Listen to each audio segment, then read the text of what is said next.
The public can access this meeting via WebEx technology. The meeting of the Fox Hill School Building Committee will be held in person at the school committee room. Members of the public are welcome to attend this in-person meeting. Please note that while an option for remote attendance and participation is being provided as a courtesy, the meeting will not be suspended or terminated if technological problems interrupt the virtual broadcast unless required by law. Members of the public with particular interest in any specific item on this agenda should make plans for in-person versus virtual attendance accordingly. The meeting number is 2338-842-0862. The password is Burlington with a capital B. All right.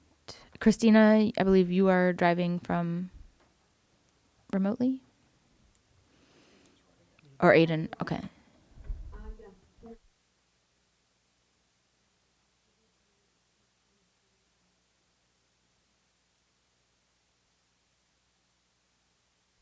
Mr. Papianis?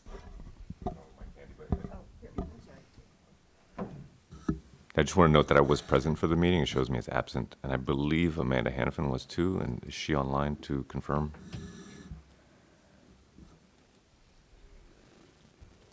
Yes? Yes, I am Okay. here. I was at the last meeting. Okay. Is there a motion to approve with those two edits? So moved. Second. Any discussion? Mrs. Bond? Aye. Mrs. Monaco? Simon? Abstain. I didn't have a chance to read it. It just Okay. got to us this afternoon. That's okay. Mr. Brooks? Aye. Dr. Conti? Yes. Ms. Kasha? Yes. Mr. Cuna? Yes. Mr. Rosenblatt? Yes. Mr. Villano? Yes. Ms. Priest? Aye. Mrs. Bunker? Yes. Mr. Lyons? Yes. I vote yes. That's 1, 2, 3, 4, 5, 6, 7, 8, 9, 10, 11. 1201. All right. Next on our agenda.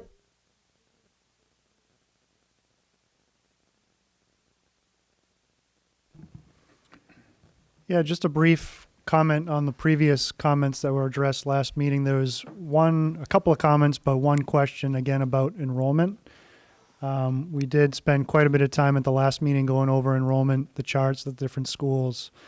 So we did provide a lot of that same information as part of the backup of this presentation, but I didn't want to spend any specific time on it unless there was targeted questions about it. So we believe the information supplied responds to the question. Okay. That's fine with me.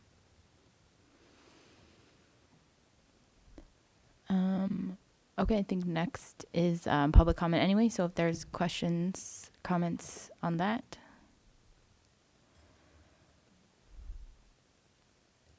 Is that a hand?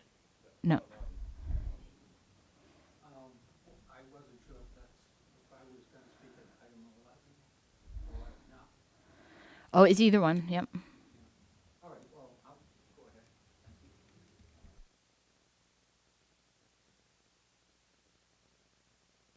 Can you turn that mic on and just state your name?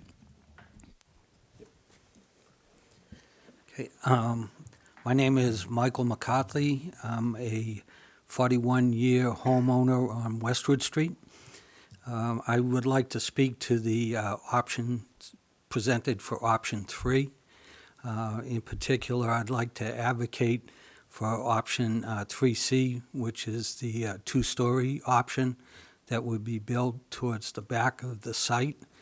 The reason for that is that I still believe that a 3-story option would really dominate the site in a negative way. I don't know if you recall, but I'm the guy that made the Green Monster comparison, and which I still think is valid for that. It's the site as it is right now. It's a beautiful site. The one-story building blends perfectly into it. I understand that's not that's completely off the table. That's not available. But a two-story option, I think, is something that would be the best from a purely architectural standpoint. And, you know, to Ms. Danisco, I'd ask you maybe to think about what would Frank do, and which would be to try to have a building that blends into the environment. Obviously, there's major considerations for functionality, civil engineering, conservation and all, but from a purely architectural standpoint, I think option number 3 is the best. So that's what I have to say. Thank you. Thank you.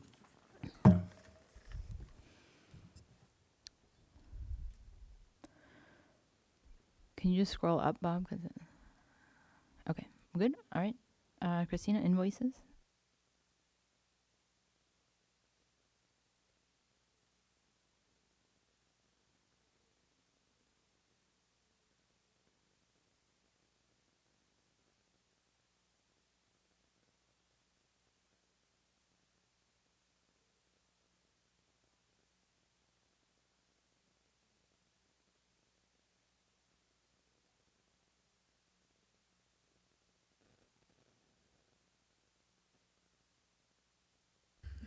Motion to approve is presented. Comments? All right. Mrs. Bond? Aye.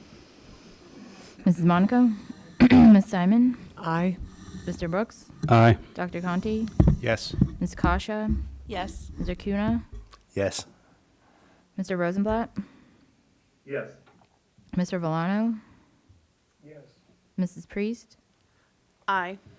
Mrs. Bunker? Yes. Mr. Lyons? Yes. I'm a yes, 1300. And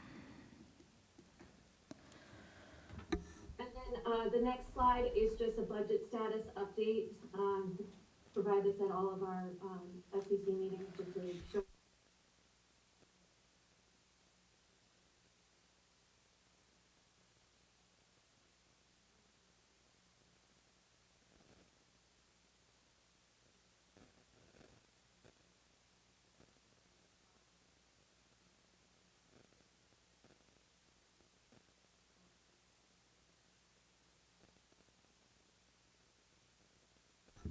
Thank you. And then the next item, I'm going to turn it over to Dawn. Thank you. Good evening, everyone. We would like to just, I guess, let everyone know we had a great sustainability meeting, sustainability working group meeting, feels like a couple of weeks ago. And we had quite a few participants, which is great. We highly recommend anyone to join us as we start getting into the details of everything. But just to highlight the goals and priorities as we understand it for the project, we do have regulatory requirements. Of course, we want to design a high-performance building. We'll talk about the energy use index, all-electric building considerations, what types of net zero opportunities we have as it relates to energy, water, and waste, and then on-site generation, which are photovoltaics, PVs, or solar panels and solar canopies. So everyone recognizes how important it is to get off fossil fuel, if at all possible. So we started talking about the different opportunities for an all-electric building. There are heat pump systems, which are all electric, which have no gas boilers, which then also would have electric domestic hot water, no gas hot water heaters, and then electric cooking. Again, no gas. There's a theme here, right? But the backup generator is exempt and can be diesel, but it cannot be gas if we are going to take advantage of some of the incentives through Mass Save or Eversource. When we start talking about the different mechanical systems or HVAC systems, there are two different components to it. One of it is the plant type or the energy source that we receive, and then the distribution, which is how you move the energy or heat and cooling throughout the building. And we'll talk about that in just a minute. We'll look at all of the different options, and then we'll do a life cycle cost analysis, or an LCCA, which will inform us what the energy use intensity impacts are, or the energy use is for the different plant types and distribution systems, and then what the overall 50-year costs are. And then we've had some great conversations with the school department, Bob and his team, to talk about the complexity of the system. We don't want to turn over a system that is not easy to manage, because that's a failure. So when we look at the different plant types, we can have a boiler. It could be gas or electric. You'll see, I don't want to go through everything. It's efficient, but if you look at a heat pump, which could be a ground source heat pump, or also known as geothermal, or an air source heat pump, which is what you're looking at in the screen, the efficiency for a heat pump is 300% compared to that of a boiler. So they both can be net zero. One, the boiler just requires more PV as opposed to a heat pump. And it can be a net zero carbon with an electric boiler as opposed to a gas boiler. And then we'll talk about the incentives and cost savings as we compare the two. So that is the energy production, or the energy that comes into the building. So then we talk about the distribution of the heating and cooling. And there are many more different options as that are outside of the 4 that are outlined here, but we've narrowed it down to 4 different options. Fan coil units, VRF system, or variable refrigerant flow, displacement ventilation, and then induction, or also known as active chill beams. We do have to make sure that we meet the new energy code, which is really important. Our goal is to always meet MSBA energy requirements and incentives to give you additional incentives to, or money to help pay for the systems and the project. What the physical requirements are, and then as we talked about the life cycle cost analysis, this first cost, but also the operating cost and the fuel type. And then, of course, always in the back of our minds or in front of our minds is talking about the air filtration for the health and well-being of the staff and students. So we have started what's called the life cycle cost analysis. It takes several weeks to do that, but we are going to study the base one, which is the boiler, a gas fire boiler with the VAV, or variable air volume system. That's what is currently the base model for the ASHRAE, which is what is used for the baseline when comparing systems. It's just an industry-wide baseline. We'll look at a VRF system. We'll look at an air source system plus a fan coil system.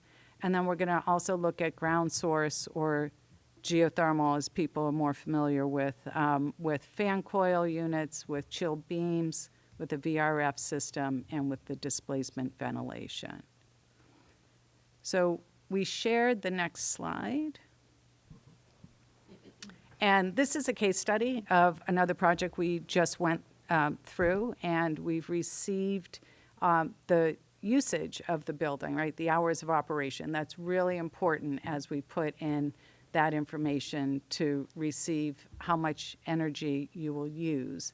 But when you look at the lines at the bottom of the bars, it will tell you the different energy source and then the distribution of it. So it'll be interesting to see how these results compare to this case study. But in our recent projects, we find that an air source with a VAV system utilizes the most energy, and then the least amount of energy is utilizing a ground source or geothermal system with a chill beam, and close behind that is a fan coil unit. And so we'll be having this energy model as part of the life cycle cost analysis to share with you at the next meeting. Yes. Yes. Through the chair. So great that we have all these great efficient systems, but has anyone done any research on percent of time that they break down? Like, because some of them I think might be more sensitive, and if we're constantly having to fix something, and you know, I saw it's at maintenance costs neutral in some of this. I don't know what that means, but it'd be nice to know if one system seems to be more problematic than another, so we can make an educated decision. Yes. We spent a lot of time going through that, and we'll go through that at the next meeting. It's a topic that we probably should dedicate a good portion of the meeting with you. But if you go to the next slide, please. So this will tell you, this is kind of what you'll see as a result of the life cycle cost analysis. The air source heat pumps and VRF systems require, they don't last as long. So there's more, you have to replace parts in whole or in part more frequently than you would with a ground source heat pump system. I'll say that for the geothermal or the ground source heat pumps, we say they're a closed loop shallow system, unlike what some people refer to as what we've known before. They're about 1,500 feet deep, the closed loop shallow, or 500 feet deep. And it's a closed loop system. It uses glycol. It does not use the water to generate the energy, so it doesn't get all the guck and everything else that used to happen with the older ground source heat pumps.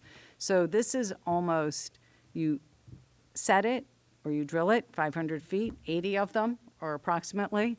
You put the loop together, we have what we call a vault. All the pipes come into the vault, and then the distribution to the throughout the school. That has the least amount of moving parts, to your point, and then we can talk about the different types of distribution of it. So fan coil, the chill beam, or the displacement, right? And then there's pros and cons to each one of those. The air source, if you use a VRF system, it has refrigerant in it, which actually they're talking about having to get away from refrigerant. So that's a whole nother conversation. They think that's actually going to be obsolete as of 2026. Is that right? Or changing it? Press the button. They're replacing the Replacing. current refrigerants that are going into the current VRF systems, because what they found is that these actually add to the depletion of the ozone. So they're looking to replace what's currently being used with a different refrigerant. So they're not doing away with a VRF system, they're just changing it. Yeah. And we don't know quite what that is going to be, but. So yes, there are some pros and cons with each one of those. But when we do this life cycle cost analysis and you see the bar chart, you'll see that what the initial capital cost is for the mechanical system. Then we'll add in the mass save incentives. We actually have another new line item for incentives, which is the Inflation Reduction Act, which you can actually save quite a bit or actually get a direct payment from the government for ground source. What we're showing, and we will show, is that the annual utility costs will be zero. That assumption is based on you will have enough PVs, solar panels, and canopies to offset the energy usage. So we're saying that your energy utility costs will be zero. You no longer have any gas that you would pay, and that the electricity would be generated on site to help offset or have a zero utility cost. And then the maintenance cost is pretty neutral as you go through them. There are pros and cons in the sophistication of the systems, which is different than them breaking down or what would be required of them. But what you'll see even in this chart as a case study, that the air source and VRF system, that you do have to replace it.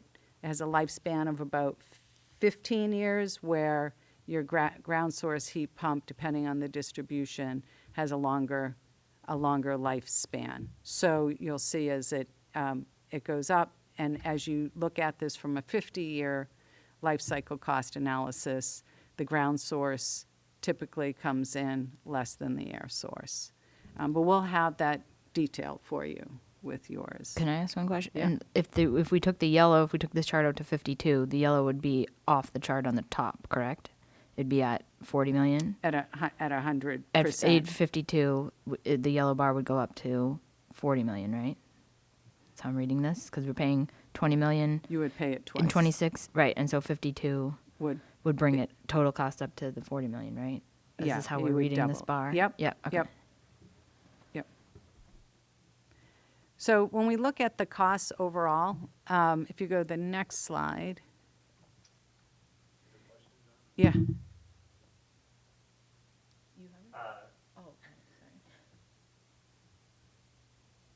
Go ahead, Ed. Thanks, to the chair.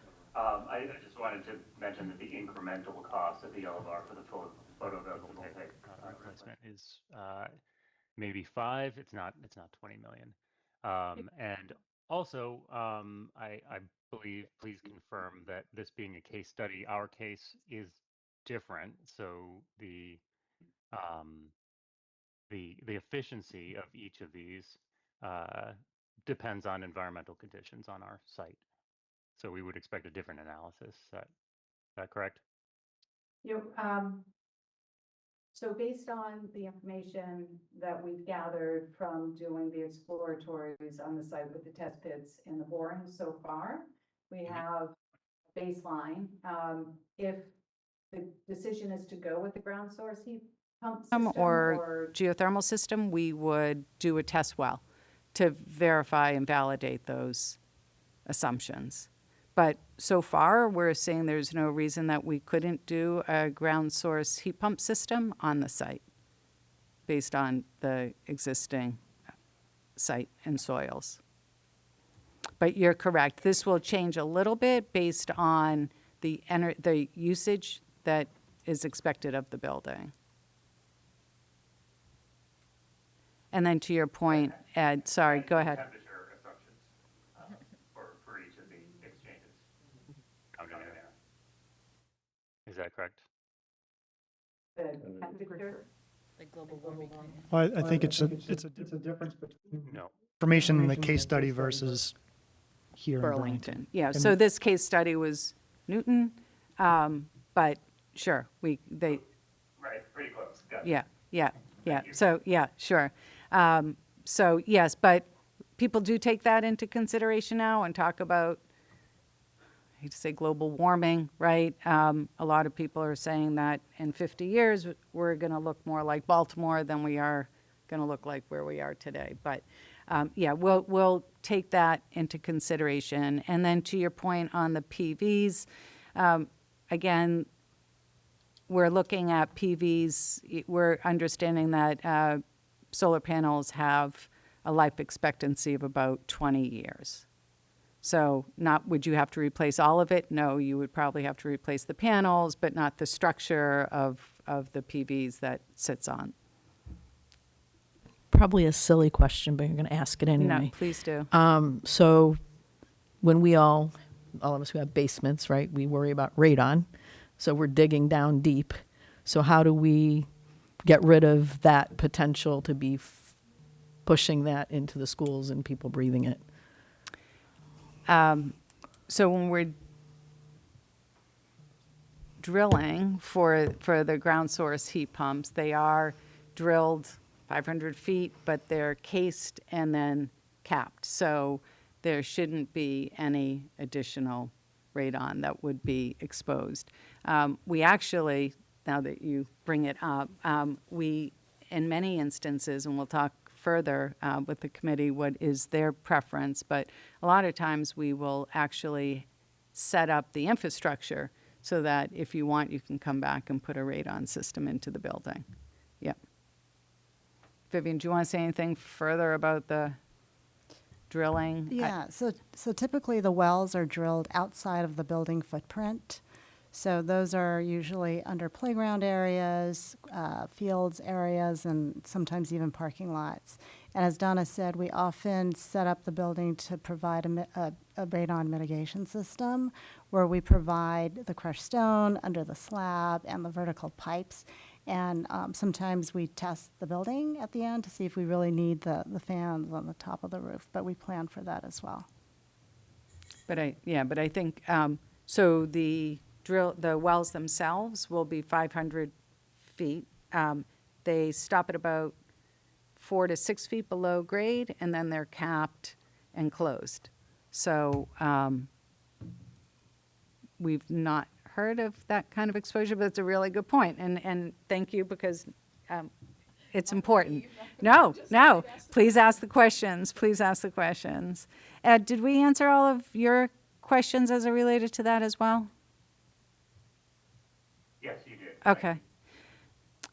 So the other considerations are the incentives that we have a lot of people very motivated for us to go all electric, right? So Mass Save, and for the town of Burlington, it's Eversource would be your partner, that they have created an incentive program. There's two different paths. The first path is an incentive available for projects or schools that target a low energy use index of less than 25 or 25 or less.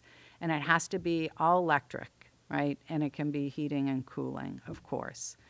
What you'll see here, what's highlighted in blue, is Tier 1 for a net zero level.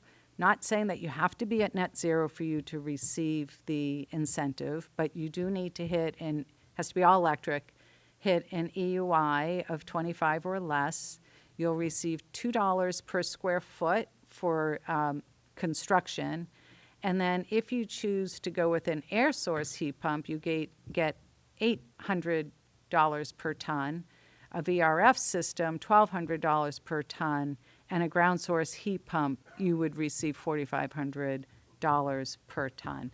To put it in perspective, one of our other case study projects has 280 tons, correct?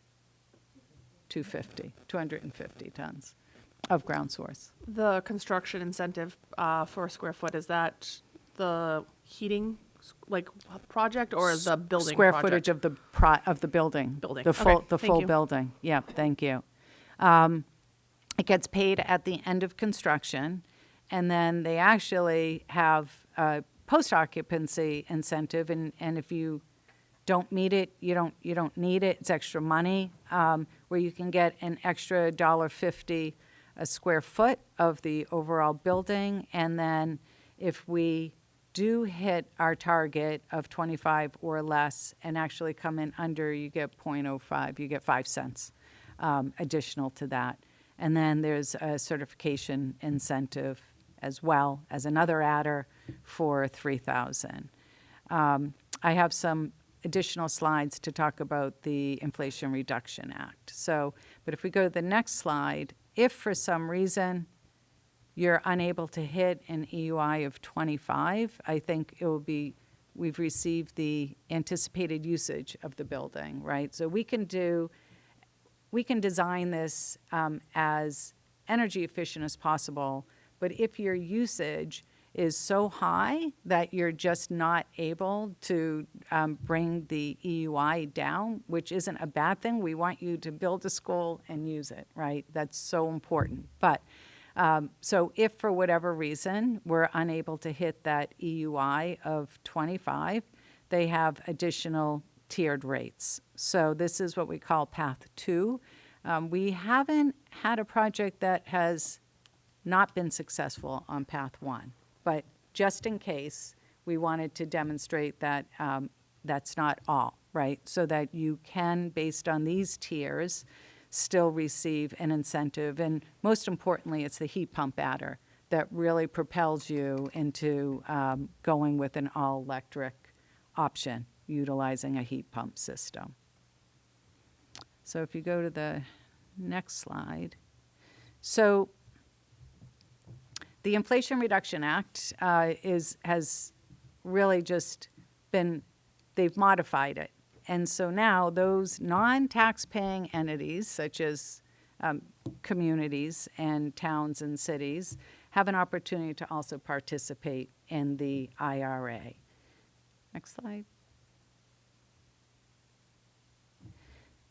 So what they're now doing is offering incentives for, there's all different ones. The largest one really is the ground source heat pump or the geothermal opportunity. There are other ones. If you purchase PVs or solar panels, you get incentives or rebates for those. So we can go through all of them, but really the largest sum that you'll be able to benefit from is the ground source heat pump. So air source wouldn't apply here, VRFs wouldn't apply here, but if you go with ground source, you would be able to take advantage of this. The one thing that they've just recently modified in the IRA is that non-taxable entities will get a cash payment at the end of construction for your share, as opposed to you can't get a tax credit because you don't pay taxes. So now what they call direct pay. So if you go to the next slide. So we're pretty confident that you would not hit the 1 megawatt of energy. That would be for a much larger building. But assuming you do not, and you stay you stay under the 1 megawatt, you would get a 30% credit for ground source heat pumps. You could get an added 10% energy for an energy community. I have checked, and unfortunately, or fortunately, you do not qualify for this. That's not necessarily a bad thing. And if you choose to use domestic content, which would be, we have to hit a certain percentage of material that are actually manufactured here in the United States. That would be an added 10%. So again, this is a case study, but if you go to the next slide.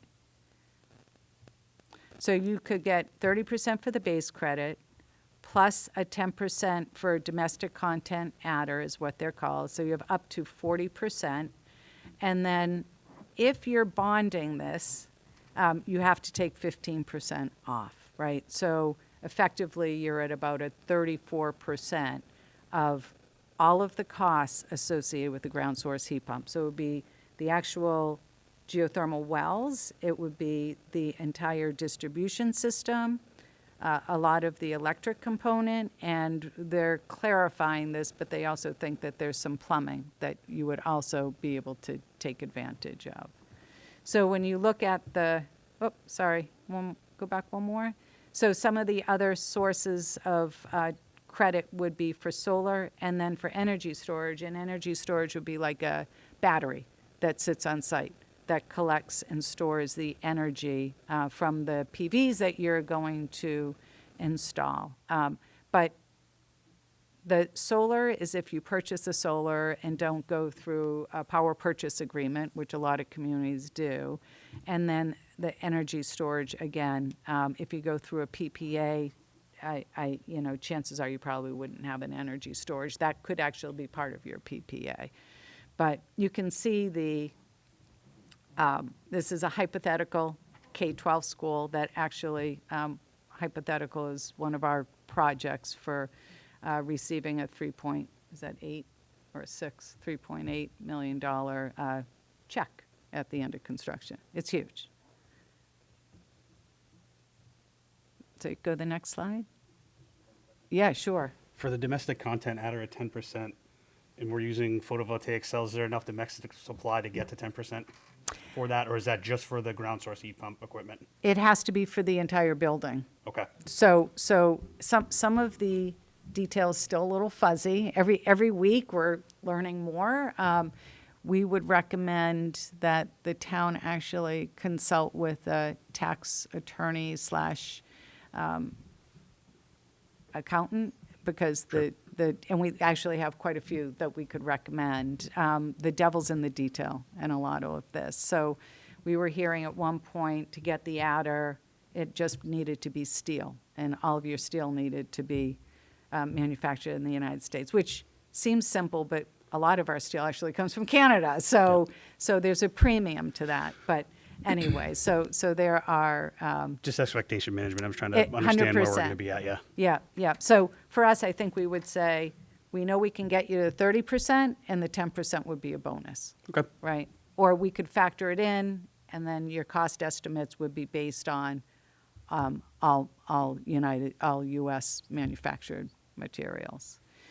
So again, as part of the case study, which we'll be very excited to share with you what the Fox Hill School would look like, but you'll see here, as a result of the life cycle cost analysis, it will tell you what the EUI is for each of the options. It will tell you what your first cost is before incentives.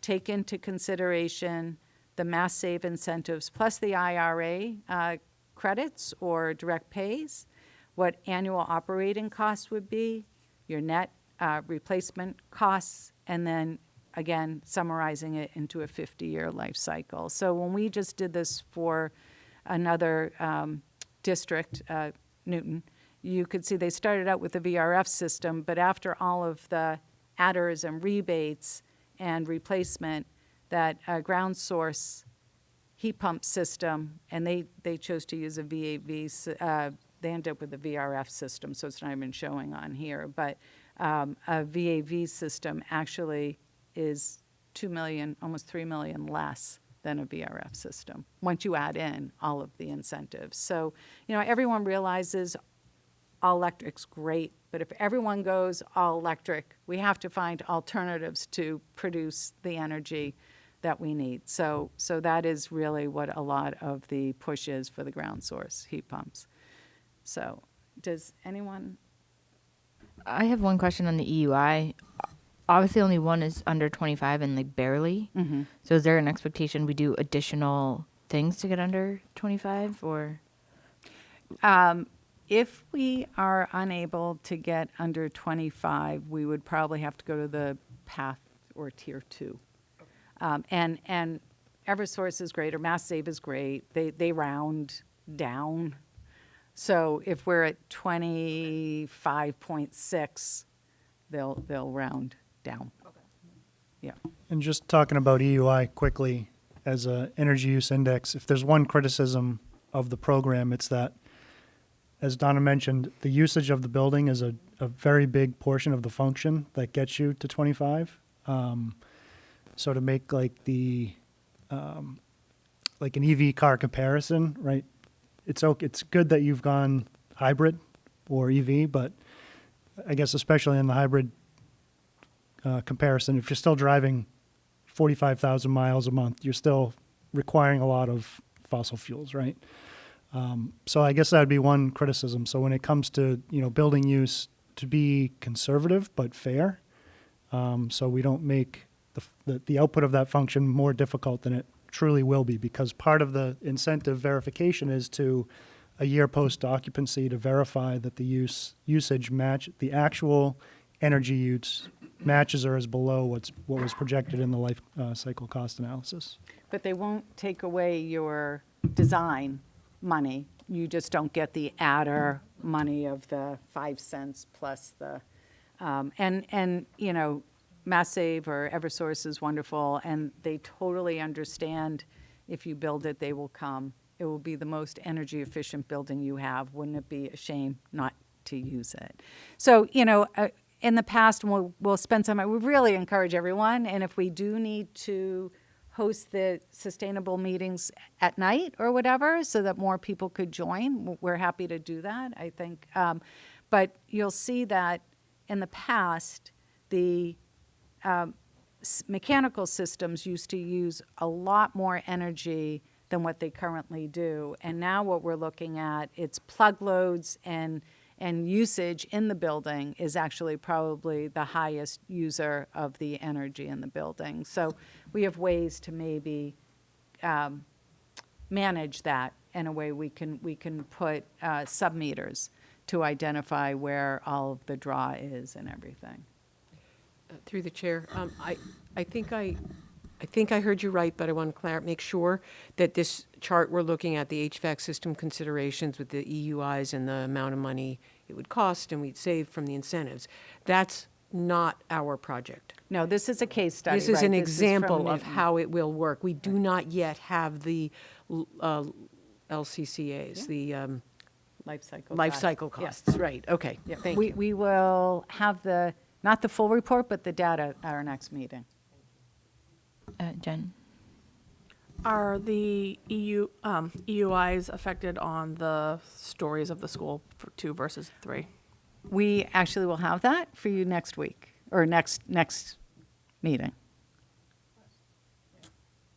Thank you, Madam Chair. Donna, Steve, Mike, I guess this is a new way of thinking about it, where the costs seem to be factored in at the end of construction. So I'm sort of thinking politically. Town meeting has to vote for the total cost of the project.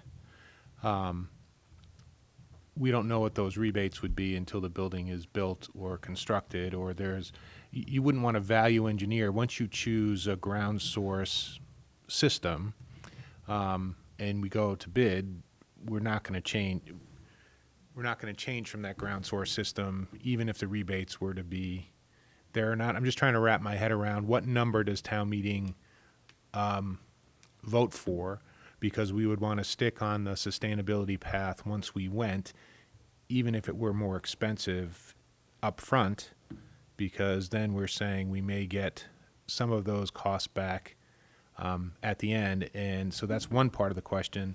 And then this wouldn't impact our the MSBA reimbursement Correct. rate either. That's a No, separate. so MSBA is finally on board with third-party incentives and other payments. In the past, they used to say if you are getting payments or incentives from other sources, we're going to deduct that from our contribution. And now they're saying, no, this is a great deal. We all benefit from it now. So they just issued a project advisory that third-party incentives or contributions are allowed without jeopardizing your funding agreement with MSBA. That's great. That is really great. But then again, the town meeting vote, because we're going to get to the Yes. next phase of this. You're going to design the system. We're going to choose a sustainable energy. It may in fact cost us more up front, but over the life of the building, there's lots of saving, there's lots of incentives. Does town meeting vote on the initial construction amount. cost? Yeah, full MSBA project requires amount. you, yeah. Yep. And then obviously we wouldn't want to value engineer. That would be sort of sacred expense. Yes, that would definitely, you would not want to modify. And also, Dr. Conti, at that point, if hypothetically you're going with a ground source heat pump system, we would almost have to redesign the entire building right. and the entire site if you decided to go with a boiler or even air source. 100%. Yeah. All I'm saying So is, you're 100%. Yep, that's not we're sort something of- that we we're- could. We're all in once we go. Again, Yeah. I'm all in, that's great. But then town meeting, if it adds, say, if in your estimator, say it's going to be more than $10 million, pick a number. I don't want Right. to use a scary number. $100 more, but we know we're going to get $100 back in rebates after the fact. Town meeting's going to have to approve the project with that $100 more initially. Correct. Okay. And 100% of the project, MSBA actually makes sure that you ask for the full amount, even though you're getting their share Correct. too. So these would be just like MSBA's. You have to vote for and approve the entire project cost. But these incentives should be refunded to you before, if you do a bands, right? If you do 7-year or, bands versus bonds, like that money could be returned back to you before you even had to go to full bonding. Again, yes, Yeah. but the initial vote The has to initial be vote the has to whole- be for the whole total- package. If total we're going debt project cost. exclusion, it's the whole package, and then the options for value engineering, I think, shrink a little bit if the sustainability design is sort of baked in.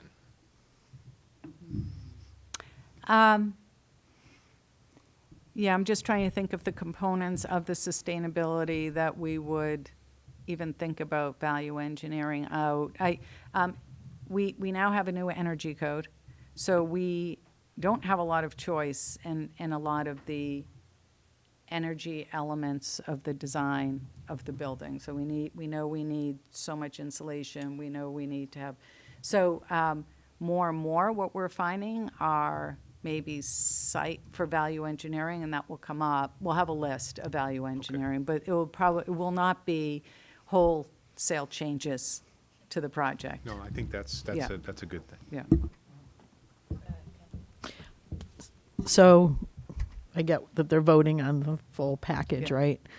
So the question is, are we able to pre-educate them before they vote on the full package of the potential savings with some other presentation to make sure they understand everything they're voting on and not like finding things out after the fact? Yeah, thank you. So I think, yes, it would be the total project cost, and then we would look to work with the financial team for everyone to understand what the actual taxpayer cost would be, which would be substantially less because you take out MSBA's reimbursement, Mass Save. You'll sign a memorandum of understanding with Mass Save, and you'll know. Like, we'll know at the end of SD where we are with our EUI so that you can count on or not count on, path one, or is it path one and path two?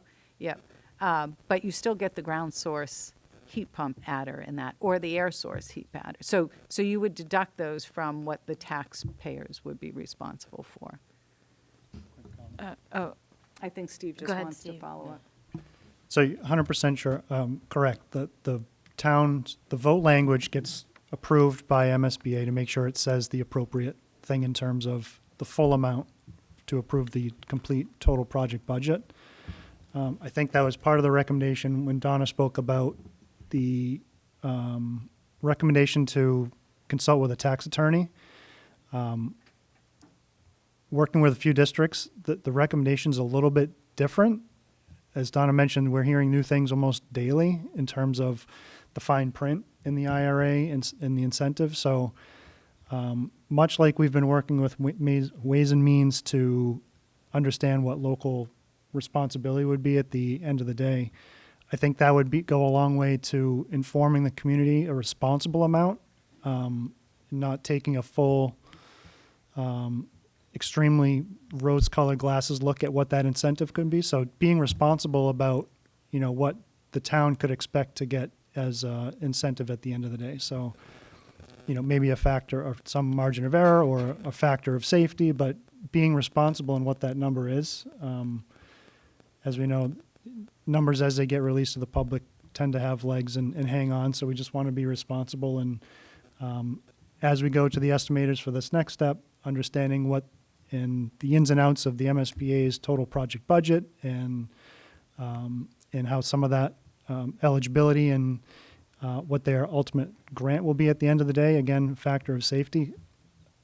At the bottom of that, understanding what we think are responsible amounts for some of the incentives and factoring that into the entire equation. So it's all part of the process. Yeah, I know there's another question, but all I'm saying is that if I'm thinking about this, or the way my sort of brain works is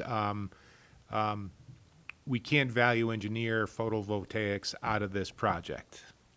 If we go to a ground source, and we're following a model here that we've signed into, not that we ever would and not that I want to. So please understand that. I'm all for it. But if we're talking about the classroom experience, and so it's a lot of pressure on your estimators, I guess is what I'm saying, because when we vote the number, we want to make sure the number. It's a lot of pressure on us. Yeah, no, that's what I'm. But no, you're correct, Eric. And I think when we look at it, we make sure we have an amazing team, Yeah. and everyone will get to know all of our energy or sustainable consultants as well, right? To make sure that, and we will be doing energy models, if you enter into an agreement with MassSave, which I can't imagine you wouldn't, but that we not only have to do an energy model, well, we'll have one now, but we don't have a full building designed yet, right? But we'll have one at the end of schematic design. Through MassSave, we have to do one at 50%, so we'll know where we are, right? And then we do one at 100% DDs, and then we even do one at 90%, 90%? 90% CDs, and at 100. So we, just like with our cost estimates, just like with everything that we do, we have checks all along the way. And if something does go awry, how can we make adjustments to make sure that we still hit our energy target? I know you can do it. I'm just saying. No pressure, guys. Yeah, sorry, I'm jumping back a little bit. I think one of the points I was thinking about in terms of the rebates is that, yes, we're going to have contracts with MassSave and other things about the rebates that we're going to get. I think part of the communication is that we communicate clearly that we are going to take the rebates and not spend that money on something else. Because there's you build in some headroom in the contract and other things, and it's like, oh, we've got extra money. It's like, no, you weren't planning on spending that money on something. So we just have to be able to communicate that clearly in terms of the overall costs. I think, I know Ed has his hand up. Ed? Yes, thank you. My question is whether we get credit for the solar panels, whether we rent them or buy them. Because I could see some incentive to value engineer the solar by renting, regardless of whether we're actually giving up some of the economic savings long run, but in the short run, there's savings there. Yeah, there is, and every Community is different, whether you choose to go with a power purchase agreement or rent them. If that's the case, then you wouldn't get any incentives for them, but you just wouldn't count on them, right? But it's still a win-win, and hopefully that we work with your power purchase agent or entity to make sure that we've designed and coordinated so you can actually get to net zero energy, right? And if you choose to purchase, then we do it and we include it as part of the construction project, right? And we can show you the cost with and without it. And then again, working with, I think, school department works with PPAs, right? So we could have those conversations. What makes the most sense financially for you all? Every community has different experiences.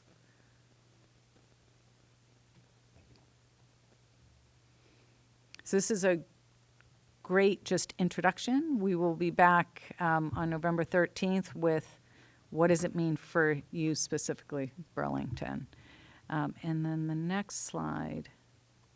All right, perfect. So another part of the sustainability component of the project is we are required with MSBA to select either the LEED or CHIPS rating system. So everyone is, I'm sure, very familiar with LEED. CHIPS is it's California High Performing Schools, and has that changed? Oh, they've changed it to collaborative. It used to be CHIPS with California, so now they've changed it. But CHIPS is CHIPS, and just specifically for New England. So it's actually CHIPS New England, and LEED is LEED for schools. So we went through the different options with the sustainability working group, and LEED, I'll just quickly go through, right? Everyone, or most everyone, there's a brand recognition there. It's a very well-established rating system adapted for K-12 schools. It's a global system with regional priority points and opportunities. Some of those would even be, actually that falls differently, but there's learning opportunities in there too. So we could even get points for using your building as a teaching tool.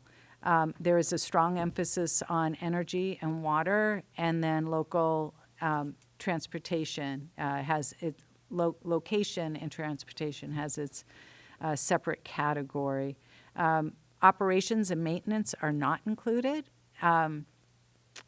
We think actually that's positive. And then they have very limited requirements for commitment. So kind of going back to what Dr. Conti said, what are we committing to? So LEAD really just wants to make sure that your emphasis is on energy conservation, water conservation. There is a whole section on indoor environmental quality, daylighting, views, acoustics. So they do put emphasis on that, but they don't want to hold you to it, right? We'll go into it with CHIPS. And then the highest value is given to credits that reduce contribution to carbon emissions, right? And maybe people are familiar with the certification system. For MSBA, we do have to be silver certified, but you can go as high as platinum. So if you look at the CHIPS system, it's less well known. I was still calling it California because that's what it started with. It is also designed for a K-12 schools, and as you see, it's a national program, but it's specific to the region. So we would be going with New England CHIPS or NE CHIPS. Strong emphasis on indoor environmental quality. We also believe that LEAD also has that, and we also feel it's our responsibility to also make that a priority for every school that we design. They have stronger emphasis on integration and innovation. And we also pride ourselves on the integration as part of our design process, and there are innovation opportunities within LEAD as well. There is a significant emphasis on operations and maintenance. So that would fall back to the school department to make sure that they met those requirements. And then there's also a significant district level commitment as well. And their highest value is given to enhance student health and well-being. But just because you might not get a point from LEAD on that, that does not mean we do not do that. That is one of our highest priorities. And then, of course, the certification system is designed but certified in a verified leader.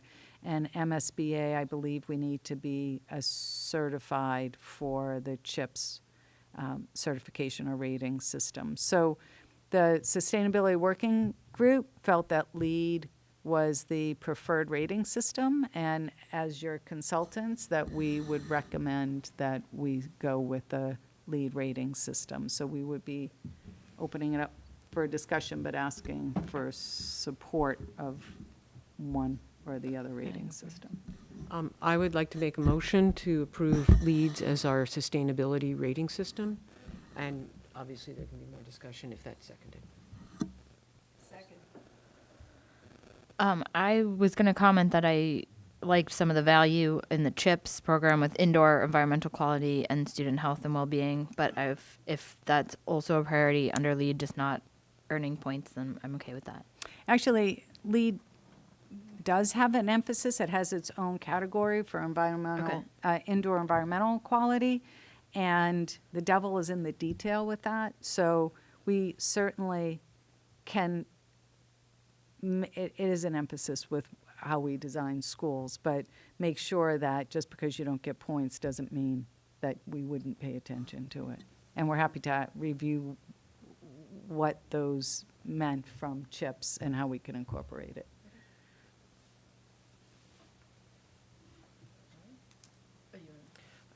Yeah, I would just like to add, and we did spend some time on this at the working group, and that when I was thinking about the two different rating systems, it was when I read emphasis on indoor environmental quality and emphasis on student health and well-being, I was like, yes, that's what we want.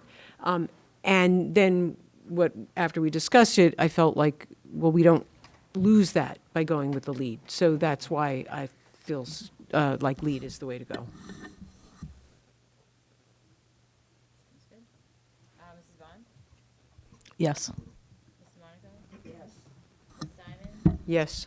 Mr. Brooks? Yes. Yes. Tasha? Yes. Mr. Cuna? Yes. Mr. Rosenblatt, Yes. Mr. Volano, Yes. Mrs. Priest, Aye. Mrs. Bunker, Yes. Mr. Lyons.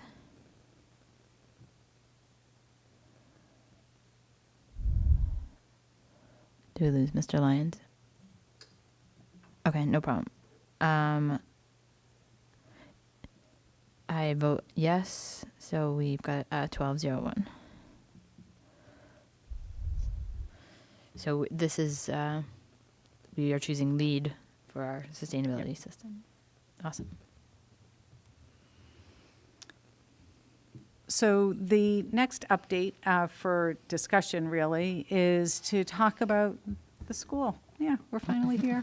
So we want to talk about the organization, the layout, 2 stories versus 3 stories, the different attributes that a 2-story versus 3-story will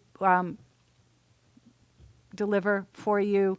And then we'll also start talking about the site and the placement and the different attributes of locating the building. And when we get to it, tonight we also have virtually with us tonight is Jay Cummings, our landscape architect, and Derek Hugg, who's our transportation consultant. So we'll first start with the organization of the building and how that really shapes and forms the layout of the building and how it stacks and the impacts of a 2-story versus 3-story. I'm not going to spend a whole lot of time on this slide. I think we've all seen it. I would like to say, though, that we've had some really great discussions with the staff within Burlington Public Schools, everyone from special education teachers, even the director of your early childhood program, to teachers, music teachers, special education teachers,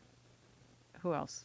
Kindergarten, 5th grade, and it's not just been at Fox Hill. So we really had a really great opportunity to meet with a variety of staff with different perspectives to help us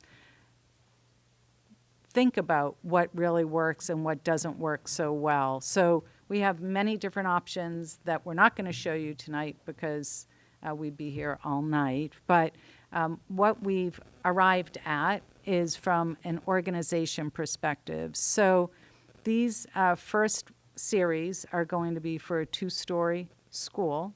And there are nuances. The first thing I'd like to say is what you see in the red kind of bubbles that go around the 4 classrooms. Those are groupings of 4 classrooms per grade. And as Dr. Conti has said many times, that yes, we are providing provisions for the special education programs such as lab and DSC within those, and then even some beyond what's in these. But the intent is over time, programs shift, needs shift, and it was really important to start thinking about how flexible the building can be in the future depending on the needs of particular programs.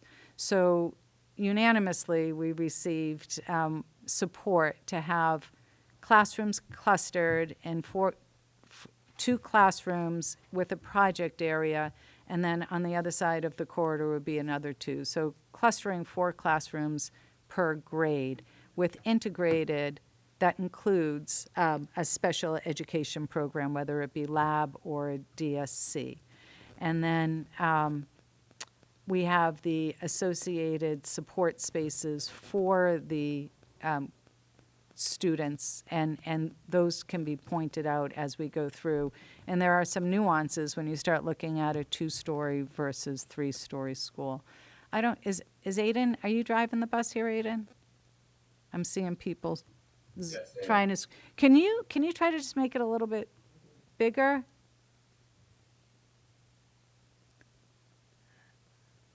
There you go.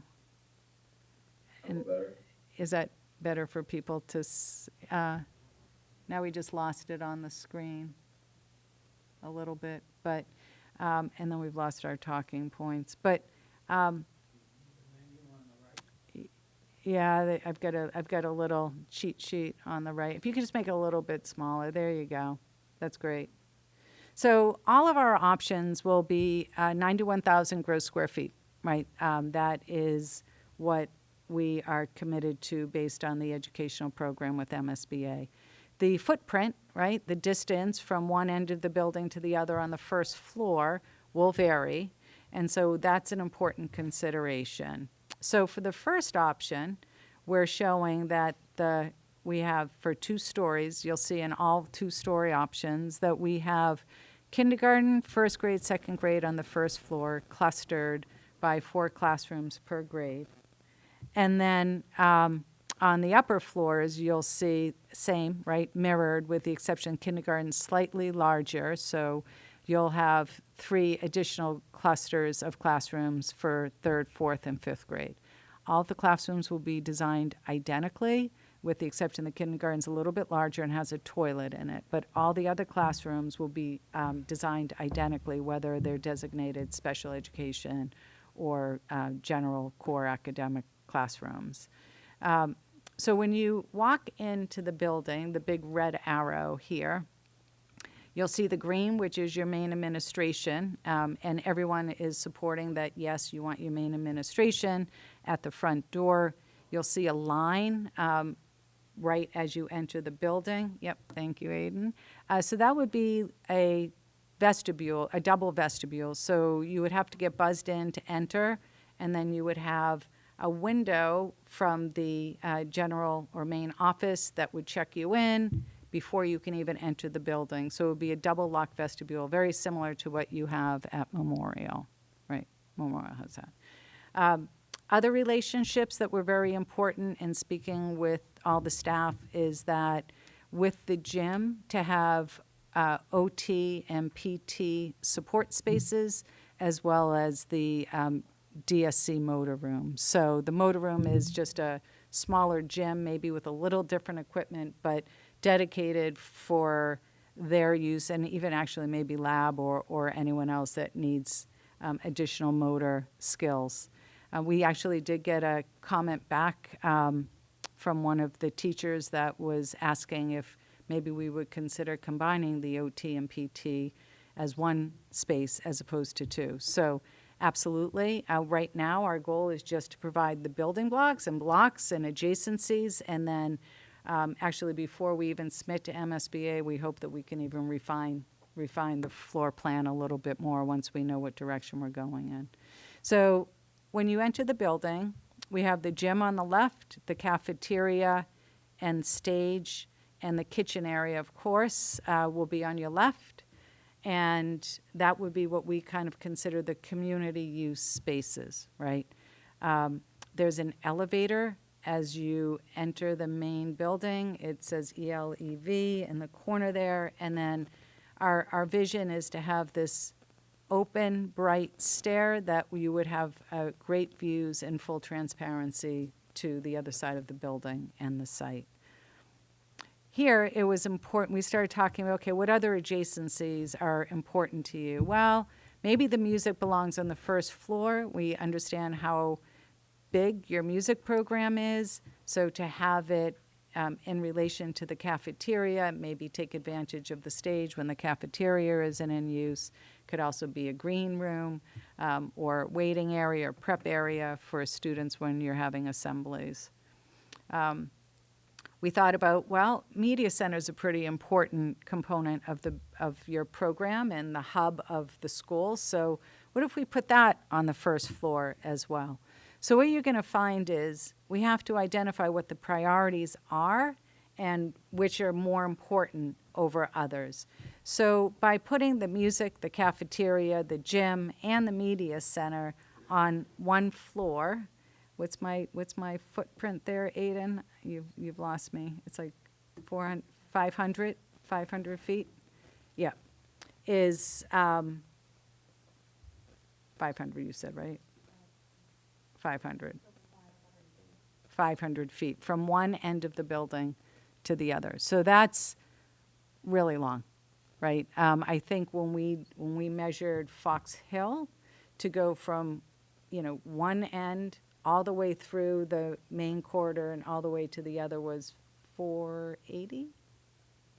like 480 square feet. So this is even longer. Yeah, it's long, right? I mean, it's far to go from one end of Fox Hill to the other. And, you know, we're showing, yeah, it is good exercise, right? And we're showing that this is very long. We will be, once we have a direction, we're going to look at ways to even either reduce the footprint and or make it not feel like a very long corridor as you're walking through. So these are, again, we're just trying to understand the adjacencies. Once you go upstairs, we have created what we call kind of a STEM suite. We have the STE, Science, Tech, Engineering classroom, which really is designated for grades 3, 4, 5. Shared resources with the art room. The art could always go to the STEM if music needs an extra classroom, right? Very flexible spaces. And then we have the literacy library across the hall from that. But we see this as being a great opportunity to create a gallery area or project. You can see the corridors slightly larger so that you can use it for project-based learning and robotics and all kinds of activities. And then we have the counseling suites and support spaces as you move towards the academic wing of the class of the school. We do want to point out, it's more important for future as we look at 3 stories, is that you have 2 English learner programs or spaces, also known as ESL. You have 2 learning centers and 2 special education teacher rooms, right? So you kind of have 2 of each one of these. 2 SLPs, speech language pathology. So you have a lot of 2s, and I just am pointing this out as we start looking at a 3-story building. But you can see that the organization works well. There are 3 stairs. We have one at the middle, and then we have one at both ends that will allow for great circulation of the students, whether they're coming and going from their classrooms to specials to lunch to recess. So I think that's all I wanted to say about this. And then the other ones will probably go a little bit faster. We did put a little cheat sheet because we couldn't fit all of these terms on our floor plan, so there's a little legend there for what all of these words mean. All right, so if we go to the next one, here we are. Sorry, go back. Sorry, and you were ahead of me. So here is, and there are going to be nuances now, right? So we're looking at ways to reduce the footprint, not have these long corridors that kids are having to walk down. They will be wide, they will be beautiful, they will have a lot of natural light. But so again, gross square foot, 91,000. Here we said, okay, what if we just put the music upstairs and kept the media center as a focal point when you enter the building? Our goal, again, is to have lots of natural light so that you have a great visibility and transparency. And you'll see that the media center is directly in front of you as you walk through into the building. But there isn't a whole lot of other activity that really is going around or going on around it. You still have the same classroom pods. And then upstairs, what we do is we added the music upstairs, right? So now we have a slightly smaller footprint. And the length of the building's 490 feet. So a little bit smaller. We're getting better. Again, creating that STEM or project-based learning with art, music, the STE classroom, creating a gallery. And any of these schemes will be trying to develop that as a really special space. And then the next 2-story option, we said, okay, what if we just moved the music upstairs, right? So, library. Thank you. Glad everyone's following me. So here we reduce the building length just a little bit more, 475 feet, moving the media center upstairs, and you can see where the arrow is as you enter the building, right? Like we really want to celebrate the media center and have it be have a visual impact when you arrive. So this would be vast windows. It would have great light. It would be very visible when you enter the site or arrive at your building. And we're not shoehorned into making it a very rectangular space to fit what goes on above it. I'm still creating that gallery upstairs, science, tech, engineering with art, and then the media center. And then all of the other spaces would be very similar with the music classroom near the stage, near the cafeteria for additional use. And again, we have one English language learner on each floor. We have a tutor. We have the lit specialists, one on each floor, and then we have the special ed teachers as well as the learning centers, one on each floor, as well as the speech language pathology. And then we go to the next slide. So now we wanted to look at the 3-story options. Well, maybe I'll pause. Do you want me to keep going, or do you want to just keep going? Okay, we're just going to keep going. Again, 91,000 square feet. We're just organizing it a little bit differently, right?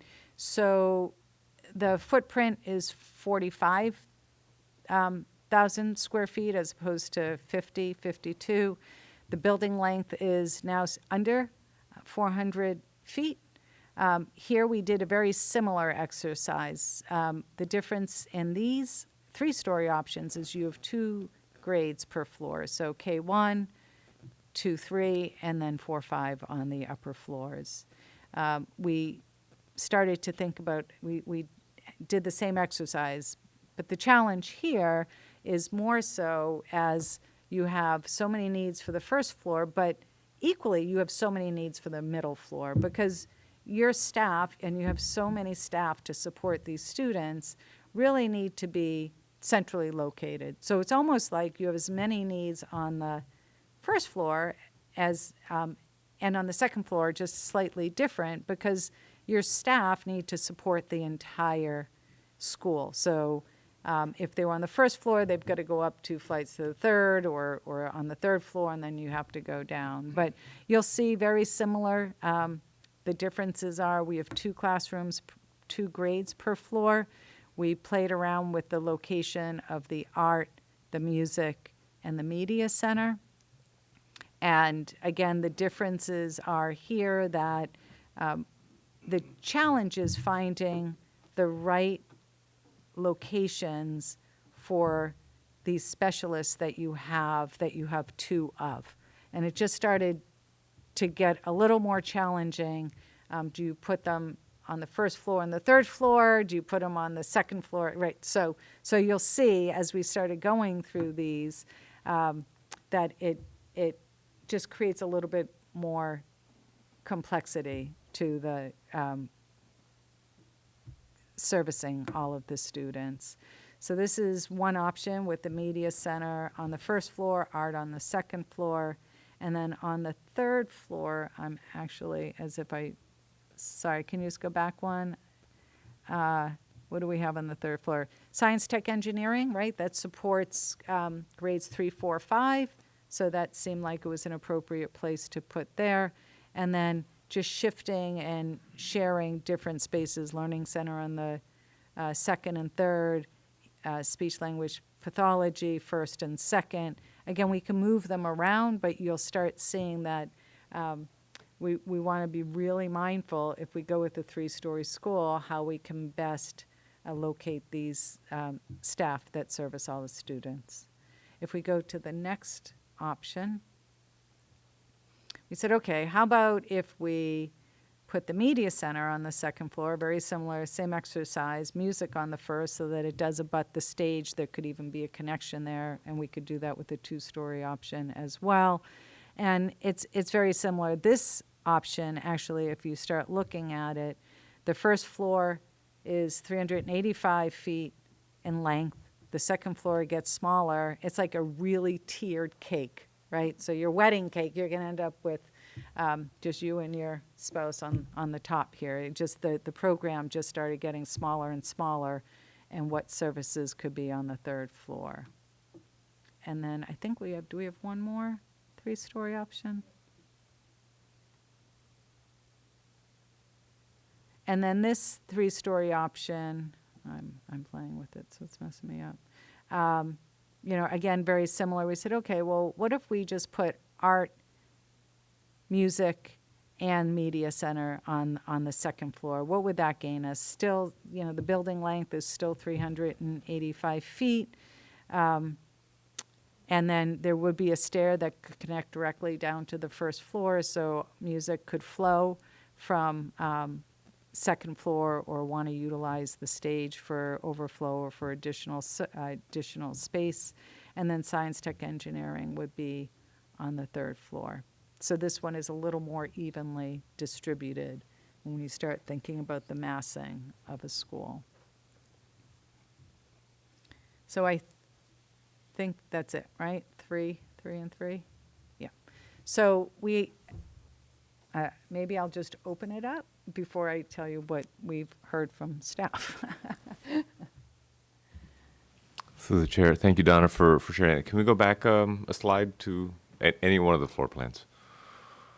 So I'm noticing in all of the 6 scenarios that you showed us, the 3-story and the 3 2-stories, we've got entry in the center, we've got classrooms to the right, and we're hearing about length. And so I'm wondering if we consider the classroom as the home base that the kids are going to spend most of their time in, can we move that more centrally, move what's effectively the administrative spaces that kids are going to have to go past every day to go to the cafeteria to the other side of the classrooms so that the classroom is centrally located, the distance to things is much shorter, so the length of the building becomes less of a concern as much as the distance that the kids are traversing.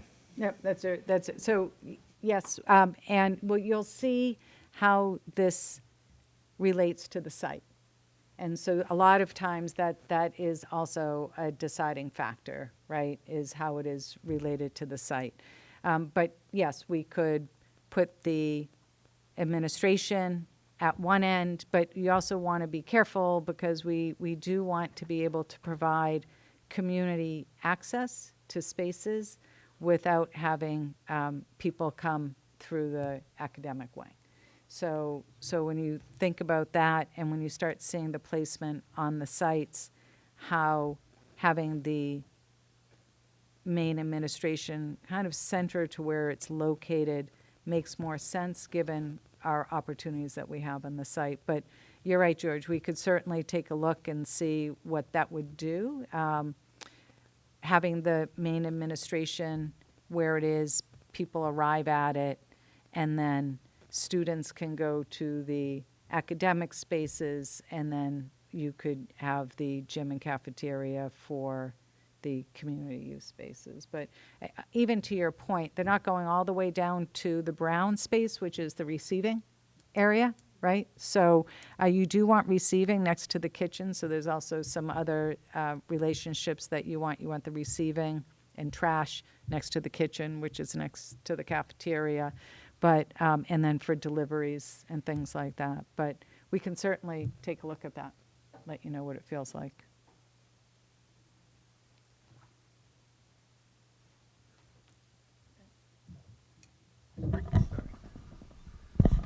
Hi. I guess through the chair. So I noticed kind of all the designs have kind of a narrow neck in the middle. And I don't know whether that's just because this is a schematic design and you're just trying to represent the amount of square foot that each activity needs, or whether there's an opportunity to sort of restack some of those things so that there isn't a skinny part of the school and a wider part of the school, and you'd end up making the hallway shorter.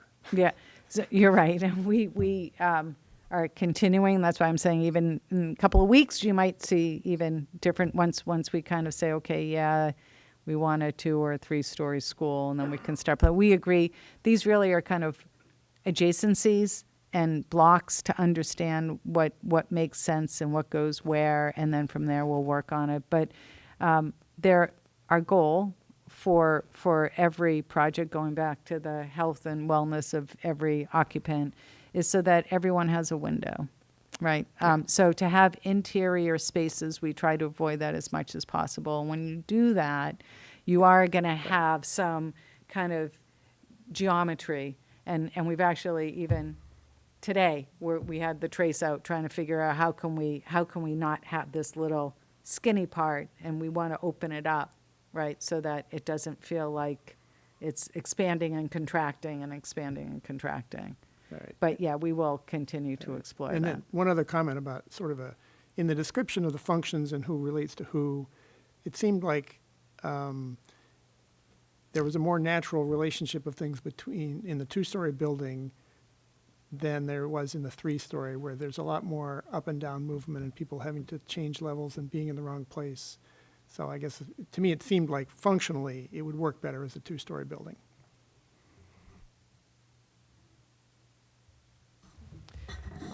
I am interested in knowing, I know you've talked to a lot of the teachers. One of the things that struck me was I don't see why we would need to put the Library Media Center on the first floor, for example. And that seemed to free up other possibilities. I personally think it makes sense to put the music room next to the stage. I don't know if the music teachers feel differently, but so that was something that kind of leapt out at me, that particular issue. And in terms of the layout with two specialists, it does look simpler to have the two-story, but I'm not sure that it's really a problem to have, sometimes the specialists would be on the first and the third, and sometimes the specialists would be on the second and the third, and you would put them them near the kindergarten kids or whatever the appropriate one was. So I'm not sure that's a make or break feature in my mind. And the other thing that for me is important, and it got mentioned earlier, is, 2 or 3, I think both would work. I know early on, before we looked at, the things that are programmatic and specific to Burlington, like 2 specialists, which would push us toward a 2-story building. But that also I had been informed that, in fact, when people were worrying about like how far it is for kids to get from one place to another, that actually having a 3-story building is less time and less distance for kids to go.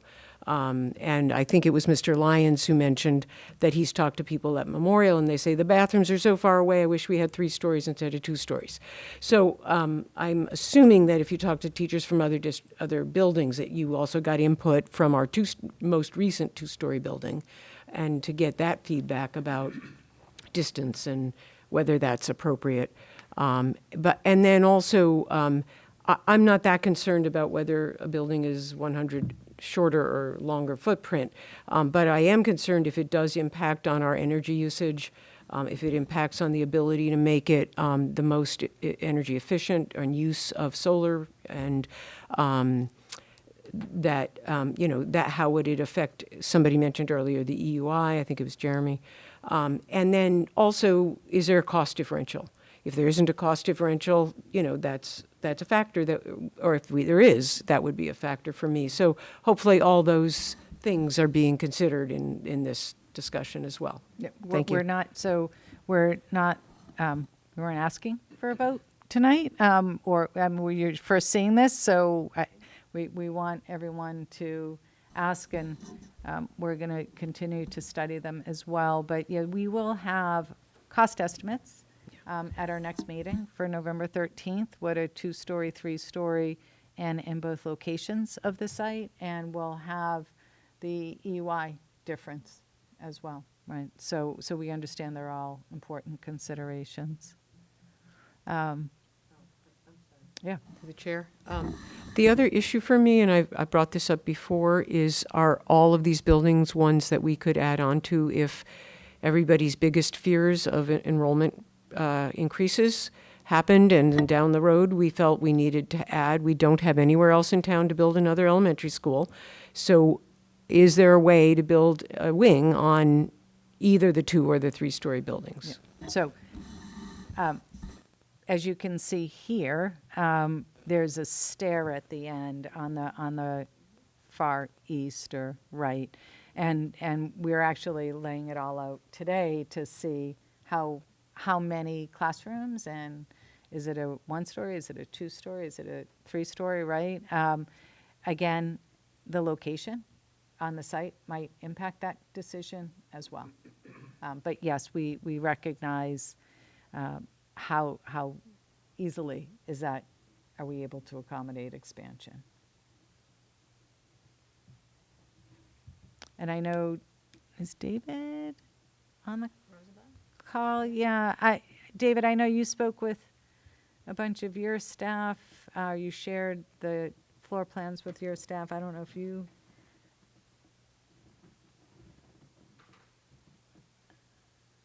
Maybe not. Sorry, can you hear me? And now we can. Yes. Yeah, I think that a lot of the things that we had mentioned when we first looked at the plans, I think that most of the staff preferred the 2-story, one of the 2-story options. I think there was some differing feelings on locations of rooms, locations of specials, things like that. I do know that on the site plan, we talked about it last week, but also a few people brought it up to me, if we could bring the playground closer to the fields. But I think overall, I think that people felt strongly about it being 2 stories, at least at Fox Hill, the people that I spoke with. I think what we were hearing when we met with all the various educators was the media center felt right to be upstairs, have a really prominent presence when you arrive onto the site with that, and it will give you an opportunity to make that something Pretty special. Upstairs on the 2nd floor. Yeah. Music made sense to be, the stage. Could you just go back even one slide, Aiden, please?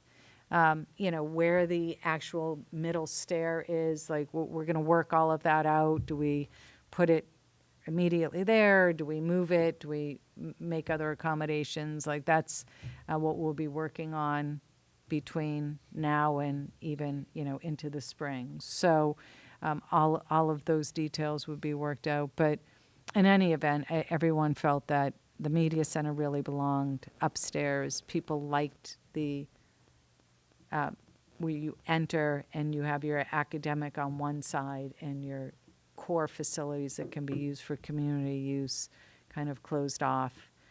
We could even do that if the media center needs to be used for part of the community use. We could design it so that we're able to close off the rest of the building after, say, the stair, like in this instance, right? The stair would be kind of the debarkation for it. So I think overall, yeah, David, that's what we heard, was that a 2-story just felt better as it relates to the services that you provide, having the lower grades K1, 2 on the first floor, grades 3, 4, 5 on the upper floor, and then the ease of having, you have 2 of a lot of things. So having one on one floor and one on the upper floor made a lot of sense too. I don't know.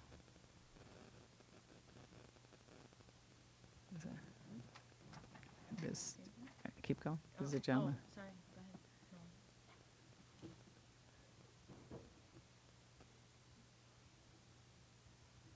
go ahead. Thank you. Nolan Glantz, town meeting and resident. Was there any consideration of, other than the long corridor with rooms on both sides? For example, I think about the Burlington Mall, which is similar, very long, with stores on both sides, but they also do an offshoot, so making it more of a T instead of a straight line. Maybe some of the cluster in the middle could be so that way you're going and turning, and it lessens the total length of distance to go.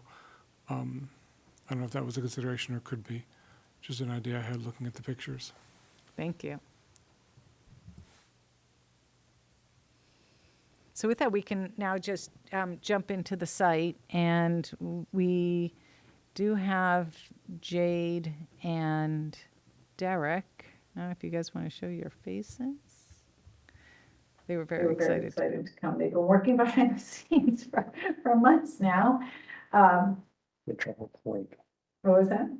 I think they might have had trouble with the link. No, They're on. They're on. I see They're them. They Yeah, both they're are on. on. Yep. So, again, with us tonight is Jay Cummings with Terra Inc., our landscape architect, and Derek Hub With PAR, PAR. who's our transportation consultant. And we can't see them, I guess, but we were hoping that they would walk us through. Are we having?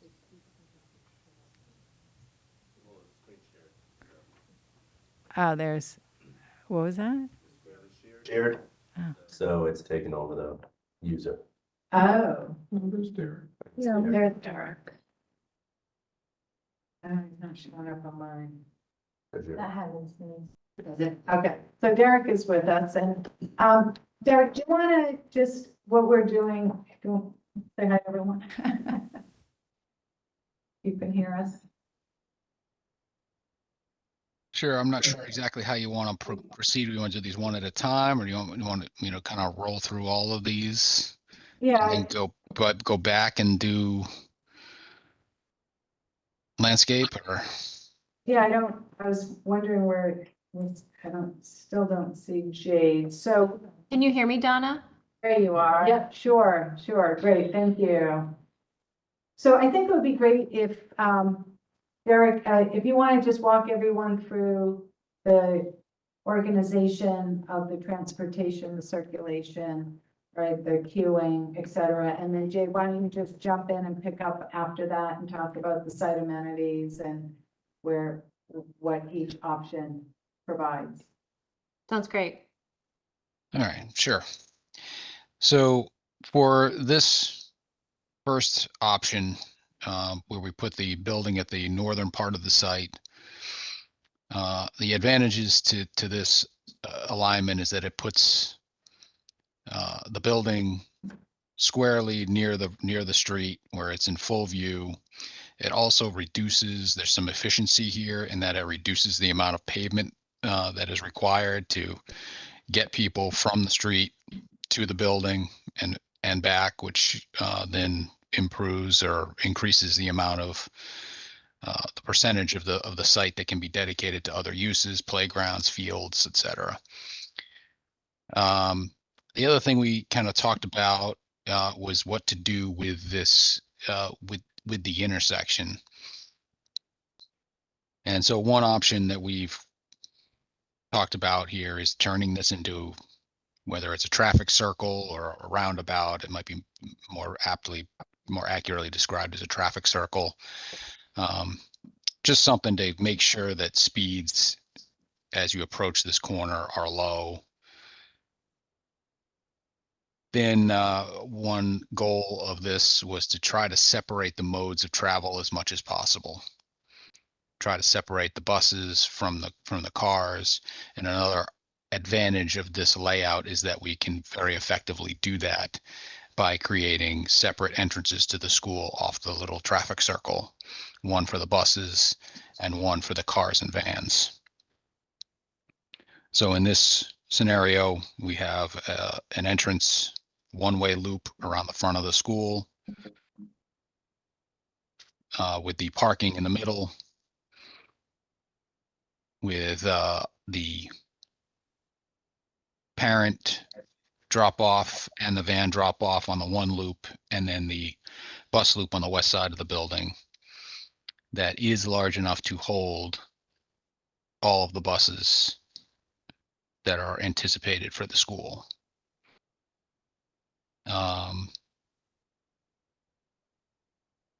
Based on existing queuing that we observed at the existing school, we anticipate that the amount of queuing in this loop will meet the needs of the new school and should not, queuing traffic should not back up into the traffic circle. There should be no need for parents to queue up on Fox Hill Road or on Westwood Street. to go get their kids, or there shouldn't be any spillover. So, yeah, go for it. I'm wondering how many times kids are gonna have to cross the street here. I've seen like almost 3 crossings to be able to get, for walkers, sorry, from Fox Hill. Can you walk us through, because the crosswalk's on the, left-hand side there. So they'll have to cross the roundabout, cross the bus drop off. So I guess it's maybe one, at least 2. So if they're going down Westwood, yes, they would cross the bus loop.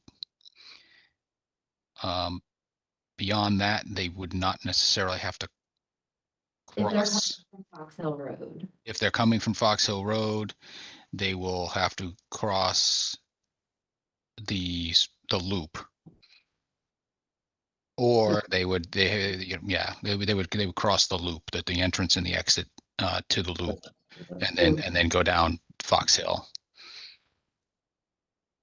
So what we have is crossing guards, that's the triangle, right? Or the diamond shape, those would be crossing guards. And then what you also see are the stars inside along the blue, which is the parent drop-off area for control points.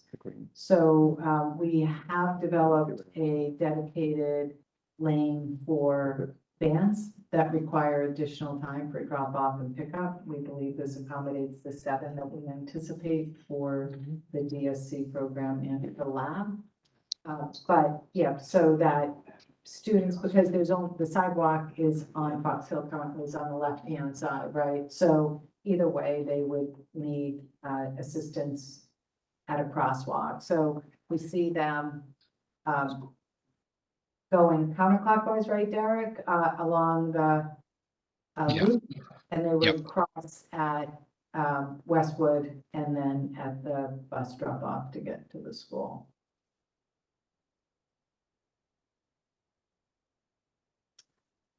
So Jay, does anyone else have any comments about the traffic organization?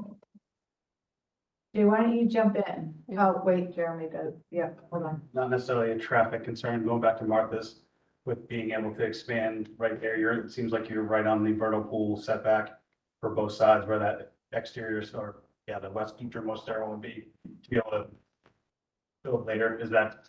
Yeah, actually, that's on that or no? Yeah, that's actually just a wetland, not just, it's not a vernal pool, it's a wetland, so it has less setbacks, or setback requirements, and it's. We've been studying that in the office, where we know comfortably we could get, 2 classrooms per floor for a total of 4 classrooms.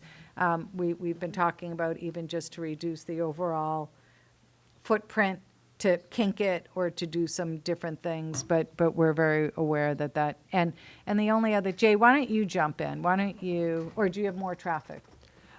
I just wanted to comment about the separate bus loop, which I think is a great thing. And I don't think you would do this, but it's my understanding that the bus loop that got built at our last elementary school was not big enough for the buses to turn around in. And so that's caused problems for many years. So this bus loop, you say it's big enough for all the buses, and is it big enough for them to all drive around and drop the kids off and such? I assume it is, but I wanted to make sure. Yes, I mean, that's the intent, and we will. But it was. We will double check, all of that when we get into final design in terms of, making sure that it is right sized. I think we had talked about, we're not going to put, at least right now, that the plan is to not put some sort of like island in the center of it. And so there's a couple of reasons for that. One is that would leave enough room for potentially, if we can make this big enough, buses who aren't the first one in line, if they're ready to go, they can pull out and leave when buses that are in front of them in line are still there. Or as a second potential option is that, given that the bus loop will only be used at the very beginning and the very end of the school day, this area could be gated and could actually be used as a secondary play area during the school day. Yeah, on this picture, it looks small, and I know there's a wide turning radius for buses, so I just wanted to highlight that issue. Thank you. So Martha, meet Derek, he is our transportation engineer. Okay, we will make sure that all of the turning radiuses for everything will, but thank you. No, we have very experienced bus drivers and then not so experienced bus drivers, so we always err on making it extra wide. But Jay, why don't you jump in? Okay, Donna, can you hear me? Yes, thank you. There she is. So we have, when we first visited this site, we work on so many different school projects, and coming to this site, your open space and your natural resources, they just popped from the beginning. So I just want to start out by saying there are going to be several iterations, but the palette that we're starting with is fantastic. So as we're working with the site constraints, we have the wetland buffers, the existing school footprint. There's been a lot of care given to how do we deal with everything that is on this screen in front of us, the resources, the proximity to the abutters, the program that we want to put on the site, the traffic that we're talking about, the views. And so when we look at the plan in front of us, first from a traffic perspective, and while we're not focused on volume and numbers, what we did like from a landscape perspective was as you enter the site, even though the parking is in front of the building, you can imagine if we can flank either side of the entry drive with a tree alley, you can imagine as you enter the site, coming through this tree lined procession that will feel less like, say, a Home Depot parking lot, but more of I'm being brought into a place, I'm brought to an entry for drop off, which we do feel will be much more pleasant than just a large parking lot plopped in front of a building, which oftentimes happens. And then having more of a linear parking lot, it just reduces that feel of just open asphalt. And then having these interplanted tree islands will, in our opinion, be quite beneficial. It will also help with the safety and security and visibility of children as they're being dropped off, faculty, administration as they're entering into the building. And then the way the building is situated, which we feel is a huge success of this option, being able to have the exterior space behind the building, to the north side of the building, to the east and the south side, without any need to cross over an active vehicular way or parking lot is such a huge plus for us. Because you can imagine at the end of the day, your building is going to be set, the service, the activity, the vehicular will be to the south and to the west. And then you're just going to have this amazing backdrop that you have on site of this mixed deciduous woodland. We're really looking at it as a natural laboratory of sorts, that the kids are gonna get to look at all day, but then they get to go out and safely, all season go out and engage in play, outdoor classrooms, walk through these hopefully nature woodland trails, or even if they're just open space trails that connect to the outlying fields. We're incredibly hopeful to continue to preserve these opportunities that we feel are represented on this plan, while, of course, as I mentioned, preserving the wetlands, which is critical. Yeah. I just wanted to comment, I think that when you look at the people who live on Vincent, looking at this model, I think will give them a nicer view too, because the school is actually going to be abutting more of the woods, and they're not going to be staring into the windows of the school, and the traffic's not going to be going behind them as it does now. So I mean, in that perspective, I like this design in general, just from looking at it initially. I would think the people in Vincent would too. Yeah. So some other things, what you're seeing, if you look at the red dots that are kind of in the bus traffic circle and behind the building, we've identified locations for the ground source heat pumps or the wells.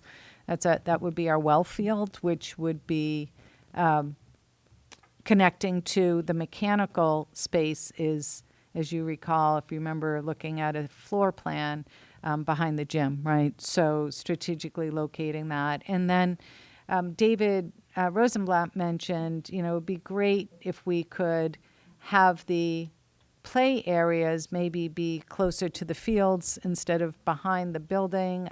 We can certainly modify, accommodate.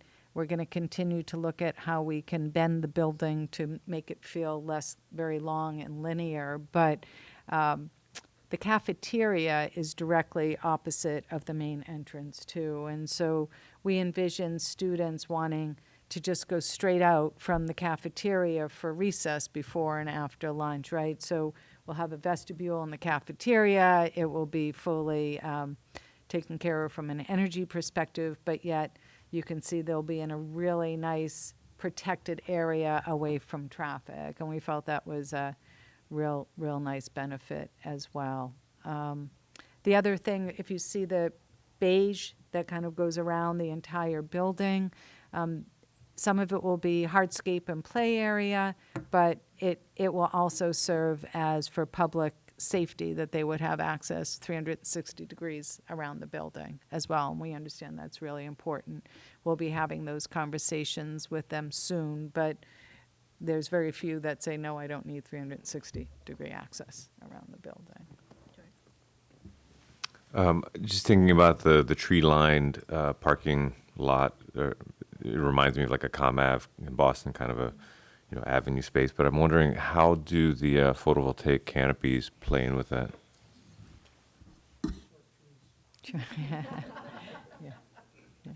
So yes, we can certainly accommodate the canopies that would go in the parking lot, and we would study this as well. So we will have a solar study to identify how many you need, where they belong, what's the best position for them. But yeah, thank you. I'm recalling a comment by one of the public that indicated that the community, people, not really school-related, uses part of this site as access to the conservation land. And so I think one design aspect to keep in mind is it should be some way to allow public access and have corridors where public is free to walk that keeps them away from the students. I don't know how that can be accomplished, but this is not just a student site in its entirety. And it would be good to see something in the design that allows people to realize that they can use it and yet still stay out of the way. And we've heard that these trails are wonderful, and we will explore opportunities to connect them. We also heard that would be a really great amenity. I think regardless of where the building is located on the site, we just will have to work in concert with school department, right, to have people walking through the school during school hours. I know, it's a balance. It's a balance. I was just going to comment on that. I know like a lot of our other sites are a lot tighter, but they do have signs up that say during school times, certain amenities aren't available to the public because the priority are the children. And if we're worried about safety, having people meandering in the woods behind the playground is probably not ideal. So I think we can, continue to, even if they're not allowed on the property for certain times, just even connecting the trails and everything we heard would be a really large benefit to the community. And then as you can see, the fields and we actually have construction phasing diagrams, but by tucking the building in the north and not creating a massive parking lot and kind of lining it in front of the building, it just opens up so much opportunity for fields for the community. And we did meet with the recreation department early on, and after we kind of maybe remove a couple of these options, go back and visit and make sure that we're meeting their expectations and requirements for additional fields. But putting the parking where it is,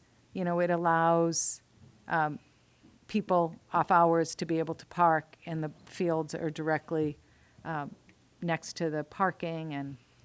But we did like what David was saying, was to maybe move the play areas for the students closer to the fields, so that even as a parent who's watching students or their children playing a game, they could also let them go play on the play equipment or whatever. So, I have a couple comments. Yeah.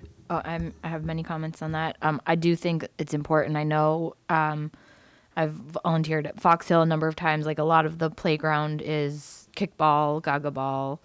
They have a basketball hoop there. So I think the field access is important. The other thing, I'm also in favor of fields on this side of town.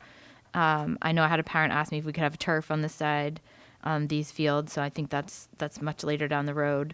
But the only thing is, I know this is fewer students, but it's a decent amount fewer parking spaces too. If we're talking about, I believe there's somewhere in the we were just counting for the fall festival, but it's 150 or 160 there now. So 100 is fewer, and just wanted to note that. Yeah, okay. it is fewer. So two things. I think what Derek had said was, and maybe he didn't say it, that the queuing is based upon current enrollment.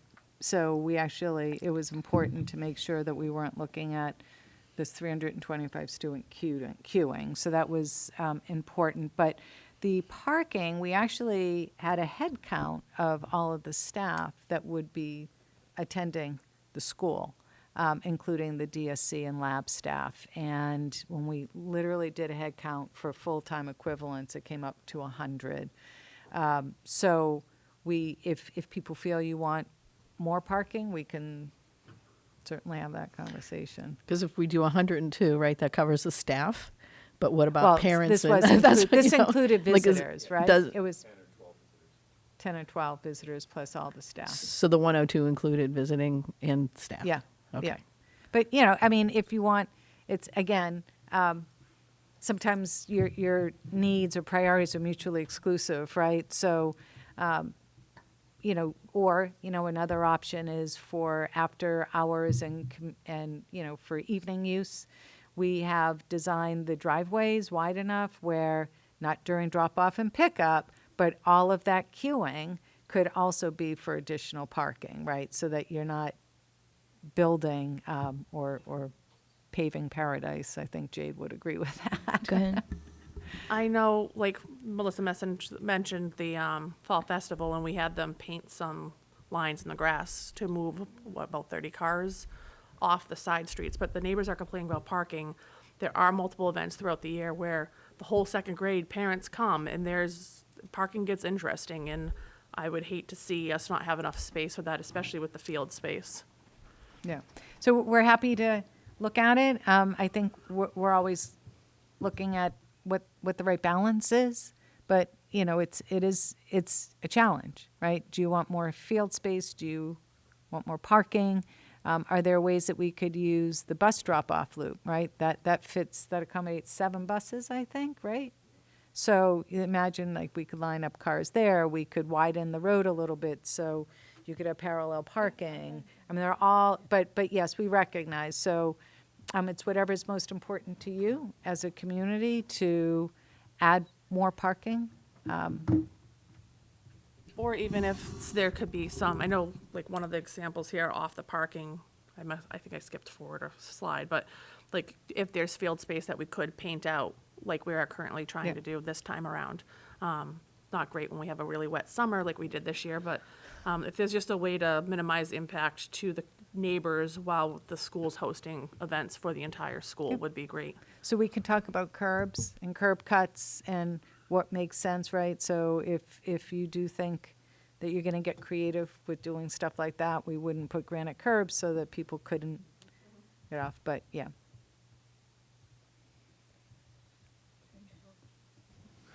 No, I'm just thinking about this from you know, the zoomed out version of as we're looking at it on screen, and just thinking about the relationships from the student user experience.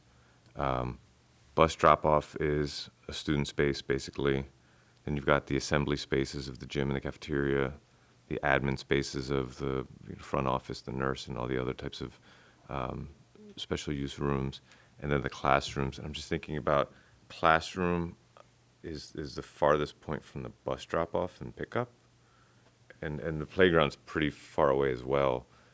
You probably considered this, but would flipping the building to put the classrooms closer to those spaces, I'm just thinking about the amount of time it takes at drop off to get the day started and a pickup to get kids out of the building and onto their buses and get the buses out on their routes. Is there value in putting the classrooms closer to there? And I recognize some of the things that I'm hearing, just hearing between the lines, is the safety piece of isolating the kids from community spaces. And in flipping that, you can still have the community spaces over towards the fields, which are more likely to have high community use, and even put receiving at the other end so that there's not a bottleneck between shipping, drop-offs and the buses. Yeah, so we'll study all of that. I think we've probably flipped this, turned this a gazillion times, but two things. So to your earlier point, George, of putting the administration where it currently is, right? Our goal, or one of the reasons why we put it there, was so that we could maximize the queuing. Because if you put the entrance at the very east part, you can't see me moving my cursor, but at the very east part of the building, parents aren't going to go past that, right? They're going to stop in front of the where the administration is. So we felt if we could bring the administration in, so they really have to go all the way around the roof, that was a benefit. The relationship to receiving and deliveries and trash was another important consideration. So we do have the cafeteria next to the gym and the receiving area, and where there's a little word that says receiving. You probably can't see that very well, but that was almost intentional as well, is you do not receive during drop-off and pickup. Deliveries are not allowed, but that way too, the vehicles do not enter the site. So that was somewhat deliberate, right? We didn't want vehicles and deliveries and trash going through the site. Even if we flipped the building, the deliveries would end up having to go past the kids and the traffic, but we'll certainly explore that, and then you can also see what it might look like from a massing perspective, because the gym is probably your largest element, right? Solid element, and so that too kind of plays into it all. But I think the way we were looking at it was from a siting perspective, to have receiving your dumpsters kind of tucked in the back, but not into the site. And you'll see the difference when you start looking at the different options, right? And looking at the building to the south of the existing building and what that plays. But we'll flip it. We'll be massing it. You'll be able to take a look and see what the differences are. And there are differences. We're not saying one's better than the other. It's just responding so we can all decide what the priorities are. It's worth noting they dismiss from the gym to the buses anyway. So it's a nice That's another adjacency. part. Yeah. Right. So we did say it would be great even if we had the gym, the buses could be dismissed, the cafeteria is where maybe all the other students could gather, and then as their parents come to pick them up, they would be right there as well. Thank you. Do we want to go to the next option? I had one more comment. Well, two things. One is I just want to acknowledge the tension between having the playgrounds in that lovely little spot right near the cafeteria makes a lot of sense, but also the gym teachers and the classroom teachers wanting it to be also near playground, the play fields. And certainly the way it's set up now, the playground is right next to the fields, and it does create that ability to use both at the same time for parents and such. So I don't have a particular answer, but I think that is an important decision that has to get made. And I also, I just also wanted to highlight one of the features on the north location that you pointed out. It's near the bottom, the optimal classroom north-south orientation. And I don't know that everybody knows why that's optimal, and if maybe you could just briefly talk about that. Sure. Thank you. Thank you. So having the right orientation of the building, meaning having a north-south classroom orientation, means that the classrooms face north and south. And so that's to optimize daylighting and without the glare. So when you are southeast, it's very difficult to control the light that comes into the space, even if you pull down your shades. Like if you're driving, well, I think about just driving on the highway sometime and you still can't see. It doesn't matter how low you put your visor, that light is still going to be in your face. So if we did do south, west, east, west, you can be guaranteed those shades will be down and you'll never get the views and you'll never get the daylighting or even the heat, and we would be having all of our lights on. So north-south orientation is really important when we start looking at the energy use as well. And so it's not just the daylight, it's also, if you could explain a little about the energy use on that as well. Right, so having a lot of the light come into the classrooms, we actually, the technology these days is that your lights in your classrooms or in almost any space can be censored so that if you have enough daylight coming in along the windows, they'll just automatically turn off. So they're very smart. There are occupancy sensors too that will shut off when someone's not in the room. But this is pretty cool where if there's enough natural light coming in, the lights will actually not turn on. And so that's a really great feature. So is, and then for the south facing with the sun coming in, that's usually the warmest exposure or warmest side of the building. And so we can control those with what we call sunshades. And if you've seen them, they actually are great aesthetic features on the outside of a building where we can help control the light coming into the building for the south side as well. So thank you, Martha.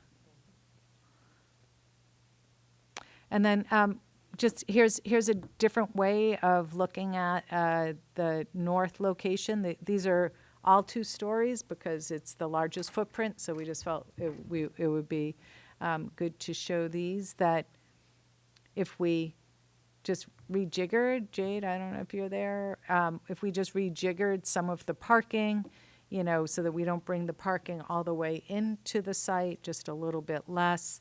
The parent queuing is actually less in this configuration, right? And it's about the same parking. But what you can see is that by shortening the turnaround for the driveway and the parking actually reduces the length for queuing. Jade, I don't know if you want to say anything else to this scheme? I would agree with everything you just said, Donna. It just from a visual entering the site, the parking will feel more expansive, just because we have more double loading. It will just feel bigger. In addition to the fact that it will encroach a little more on the abutters. And the prior scheme, as someone mentioned earlier, another benefit of that is we're trying to get the most active use further away from the immediate abutters. And then the next slide. These are our phasing. So we want everyone we don't need decisions. We just wanted to start talk about phasing, recognizing the existing school has to remain in operation while we construct. And so it's just helpful as we start thinking about Do we put the building to the north, or do we put the building to the south of the existing school?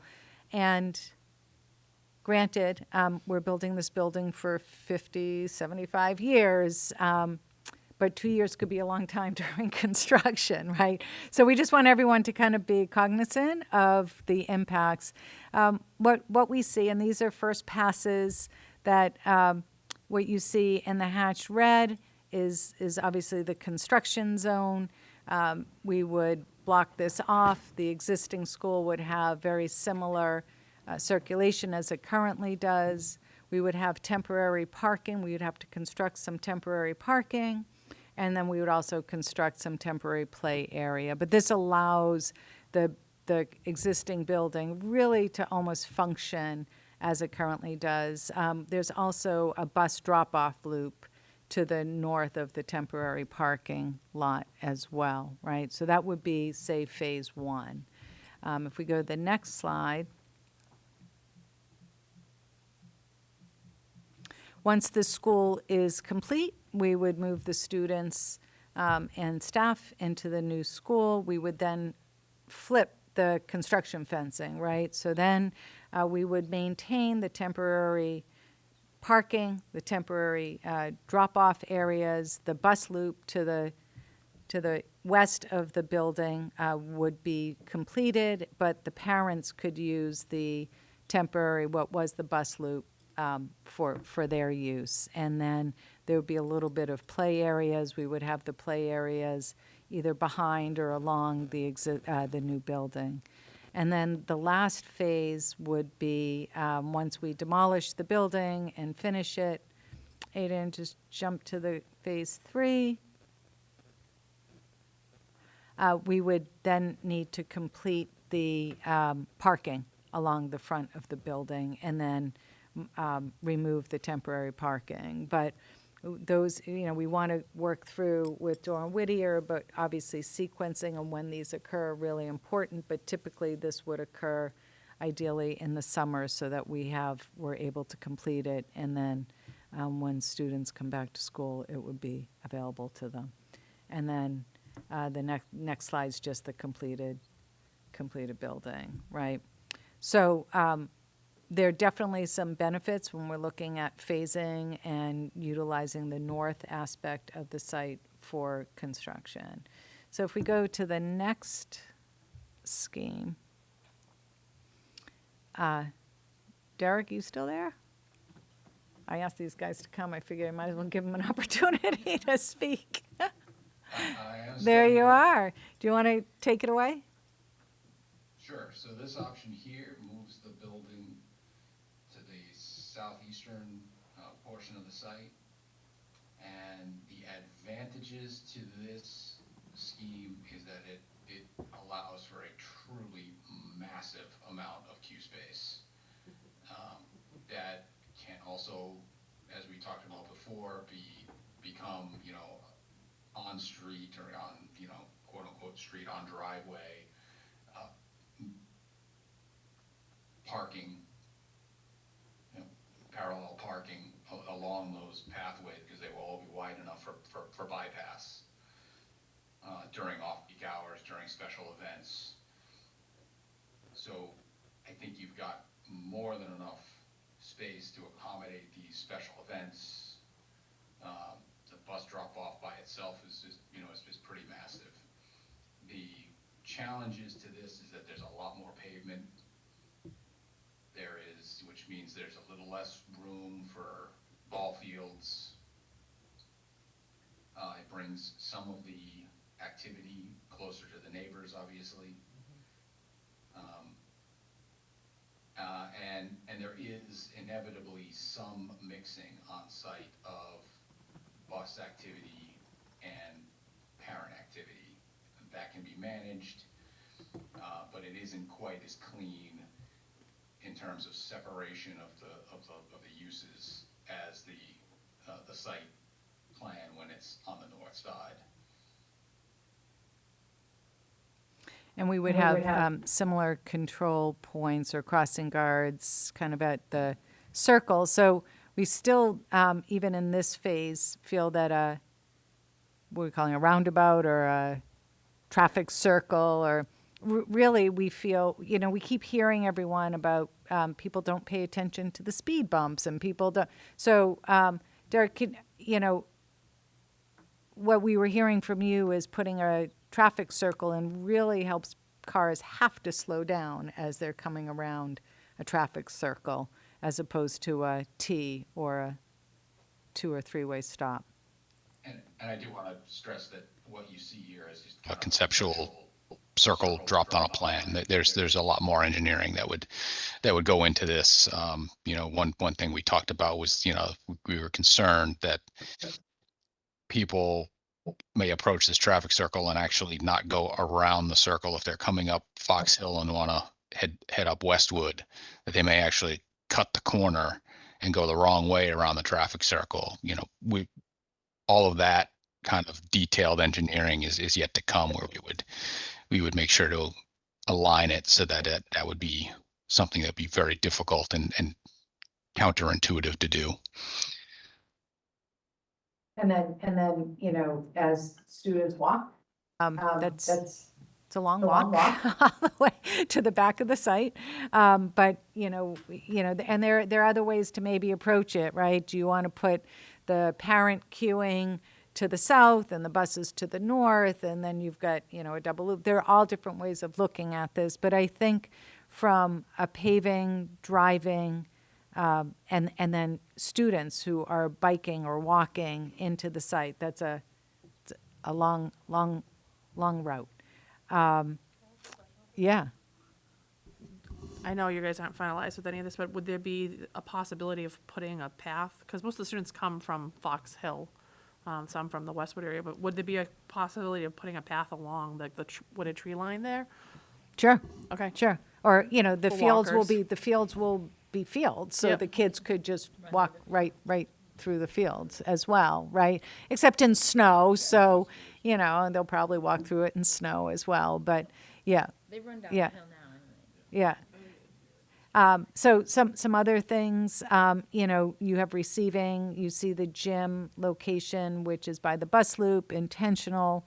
We think that's really important, so that, again, like the scheme to the north, that receiving and trash and everything could pick up without having to really come any further into the site than they absolutely have to. In this option, Jay, why don't you go ahead and then I'll pick up? Yes, so with this option, and we fully understand that at the end of the day, traffic and queuing, safety, accessibility are critical, but we do, with this location, one primary difference from the last, or the 2 schemes prior, now between the building and the outlying field space, the students will have to work their way through the parking lot or over a vehicular way for the most direct route. And then on the southeast side of the building, the proximity to the wetlands, the outdoor usable space has been foreshortened a bit. So we just feel that from a landscape perspective, this option breaks up the open space in a different way that seems to prioritize the car versus the pedestrian. And then to add to that, the building actually orientation is really southeast, northwest and southeast. So even from a sustainability perspective, the location or the orientation of the building is not ideal. Some good news is it would be closer to the vernal pools for outdoor learning opportunities. And we did want to just point out that in this area, surprisingly, that there's some high water table. And it's not insurmountable or anything. It certainly is, we design with high water tables all the time, but we just wanted to point that out. With that comes just some different approaches to design and construction. But I think that the amount of fields are pretty much the same. So you're actually, again, you're still even benefiting from that. But Ada, why don't you jump to the construction phasing and we'll just. Could I Oh, just ask sure. make a comment? A couple comments. One is that I have heard from a few people about the desire to reduce pavement, and that was mentioned. So I mean, I think that's a real advantage of the northern site, and not this one. And I've also heard from people in the past, but I'm very concerned about having the parking lot between the building and where the kids would be playing. To me, that's a big concern. And in terms of being near the vernal pools for education, that's nice, but wherever this school's going to be, it's going to be near the vernal pool, and it would be near other things if it's in the other site. So I don't see that as a winning point. So I just wanted to make those comments. Thank you. Actually, so we actually decided to flip the traffic. So go ahead, Derek. Yeah, so this one, you know, is similar to the last one, only we've flipped the traffic to the south side of the site instead of the north side of the site. And so the advantage to this one is that there is less pavement because it's not as circuitous a route to get to the front of the building, with the downside being less queuing, and we're moving the traffic, you know, closer to the neighbors, so that activity is happening within, looks like maybe, you know, 250 or so feet of the houses to the south. So I think actually in this, if you can see the dotted school, I think there's actually pavement that currently exists there that goes around. Right, and the comment I wanted to make through the chair is this model, if I were living on, Vincent, and now all of a sudden buses are making all that noise behind my house that early in the morning, I would be ticked. Because right now it's just cars, which are a lot quieter. Yeah. So, I mean, I'm not liking this one also that much. It's less queuing. Right. It's, we actually flipped the building so that the gym actually ends up on this side. So we're just showing different ways to approach this. How can we reduce the paving? Here's an option. We didn't say it was a great one, but here's an option. And again, you'll see all of the dots. Those, the red dots are the geothermal field. And then Jade, I don't know if there's anything more to add. Everything else kind of remains the same with this option, crossing the parking lot. Yes, similar concerns. Last option, just the ease of access. You can imagine it, the kids that want to just go out and run, or during PE classes, you just want them to run, and having to run through the parking lot would be a concern for us. So I'll just add your question. One more.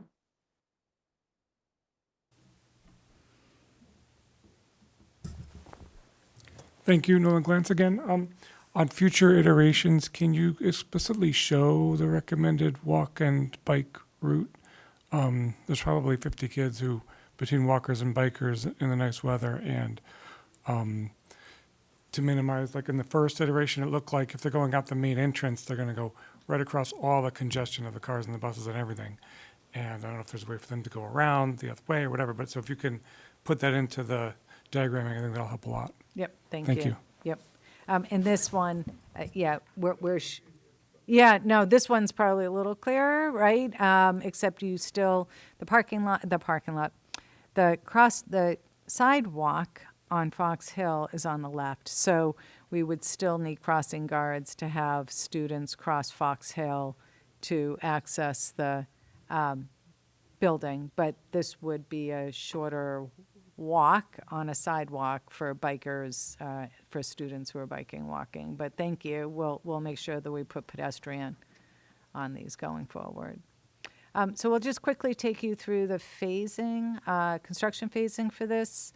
As you can see, obviously the building, the new school is all the way to the back of the site. So we would need to create a access to keep the construction vehicles and the school operations totally separate.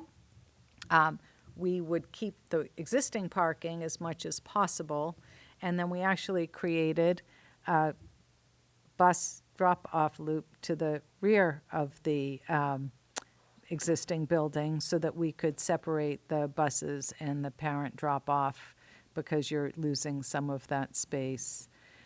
Once the building is complete, if you go to the next phase, we would turn it over, and then we would obviously take over the existing building. We would create the bus loop in its permanent configuration, and then use the parent drop-off through the parking lot of the existing parking lot, and then students would walk into the building. And then once the existing school is demolished. Next slide, Eden. Okay. You'll see, actually, we would finish the fields, finish the final drop-off configuration for parents and parking, and then it would be complete. And these are conceptual, but these are kind of the areas of the site that we have to kind of work with, given the existing schools right in the middle of the site. Mr. Boyven? Yes, thank you. I just wanted to point out a couple of comments about environmentally the difference between the two locations of the school. Having the school in this location as shown here in the southeast corner, to me, helps protect a couple of things. Number one, there'll be no cutting of trees in that green the green area in the northern part. That would remain virtually intact from what it is now. And there's very few trees that would need to be cut, if any, in the southern location of the school there. And to me, you know, the more trees you have, the better off you're going to control the water, the water table, and the better off the air quality is going to be for the kids in the playground and everything else. And the other thing is that having the school down in this lower right corner, to me, helps protect the vernal pool. There's going to be very little activity behind it, except for a couple of small playgrounds, as illustrated. The other version, you have your ballparks directly up against the buffer zone of the vernal pool, which to me is going to invite a lot of activity into the vernal pool area. The foul line of one of the ball fields was shown right up against it. You'll get foul balls being chased. You'll get spectators lining up on the sidelines to watch things.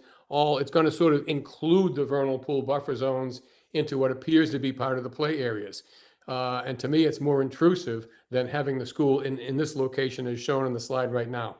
That, to me, the school becomes a buffer, an additional buffer for the vernal pool.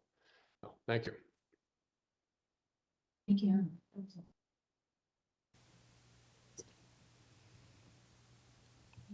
Are there any other comments?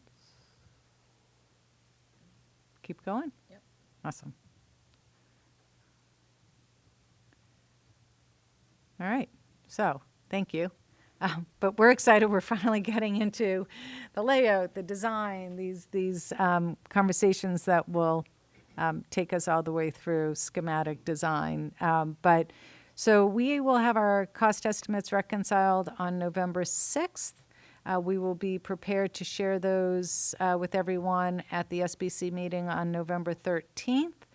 And on the November 13th, we'll have the EUI conversation as well as far as what the impact is to a 2-story versus 3-story.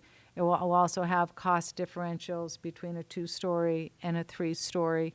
And ideally, we will have not final anything, but location, north or southeast, and a 2 or a 3-story building so that we can then complete our MSBA submission, which is we can't complete our submission until we know what we're doing. And because of the holidays and school break in December, we wanted to bring the MSBA submission for approval to the building committee on tentatively December 12th. I think we were thinking we could do it at 6 p.m. It wouldn't be much of a discussion. It really would just be approving the SBC, the MSBA preferred schematic binder, and then I know you have a school committee meeting at 7 p.m. that night. But we would want to upload the PSR a good week in advance to give everyone an opportunity to read it. So November 13th to December 5th is not much time for us to complete what needs to be done. I just want to say nothing other than the general area and the general floor plan, 2 versus 3, is really all that we need at this point. Square footage will be determined by MSBA, so we know that. And then we can fine-tune, do a lot of fine-tuning. This is just the beginning of the adjacencies and the shape of the building, and we'll be spending a lot of time. You will, good introductions to Jade and Derek tonight. They will be here and are great resources for us for months to come. We'll be submitting the PSR to MSBA hopefully by December 1st, and then the MSBA board will vote to move us into schematic design in February. And then we'll be working through schematic design through June with the submittal, which is the really big submittal to MSBA, schematic design submittal. That will be your project funding agreement. We'll know what your total cost is of the project. We'll know what's in, what's out. That would be in July, and then the MSBA will be voting in August of '24. And speaking of MSBA, did you guys have anything you wanted to offer? You want to wait? Yeah, we can bring it up under. Other? Okay. So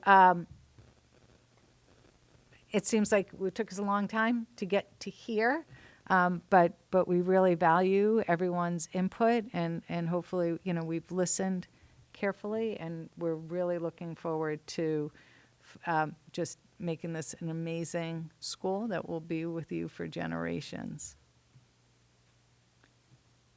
We have public comment at the end at this point.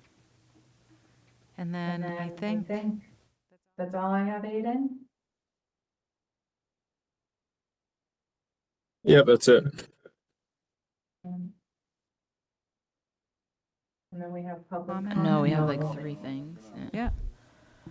The Not next quite it. the next agenda item we had talked about having on the agenda for this week, but we talked more with Doran Whittier this afternoon, and it should be a school committee agenda item, so we're gonna skip this one. Could you just state what it is we're skipping? To talk about the voting membership of the school building committee. Specifically, the motion was Pine Glen membership, but as the school committee had created the subcommittee, we're going to bring that to the school committee for a vote.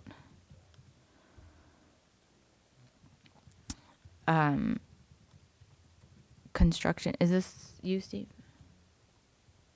So we intentionally saved the best for last, knowing it was going to be 8:35 by this point. No, I'm joking, of course.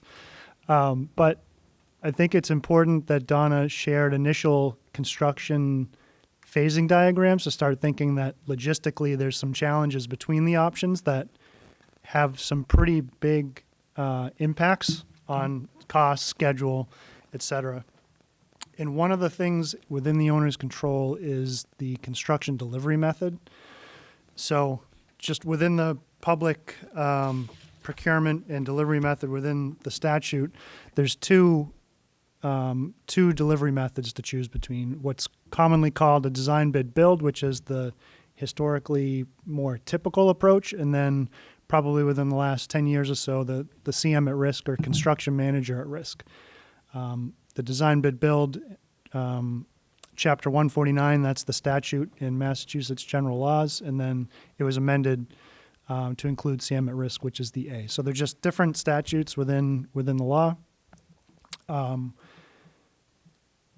As I mentioned, there's a couple of things within your control. There's some just philosophical differences between the two, but the two different methods lend themselves to different projects. And so we have a presentation here. I think just in the interest of time, I think it was just more of an introduction. There's no decision here. I think later, when it comes time to build the budget and understand all the things within your control, knobs and levers you can turn to impact some of those decisions and how the school would actually be built, is a much longer discussion. We're happy to take you through that, but just in terms of introducing it tonight, put in a pin in it to come back and have a more, a much more deeper dive and go into more detail about the ins and outs of each and which types of projects lend themselves better towards to each of the delivery methods.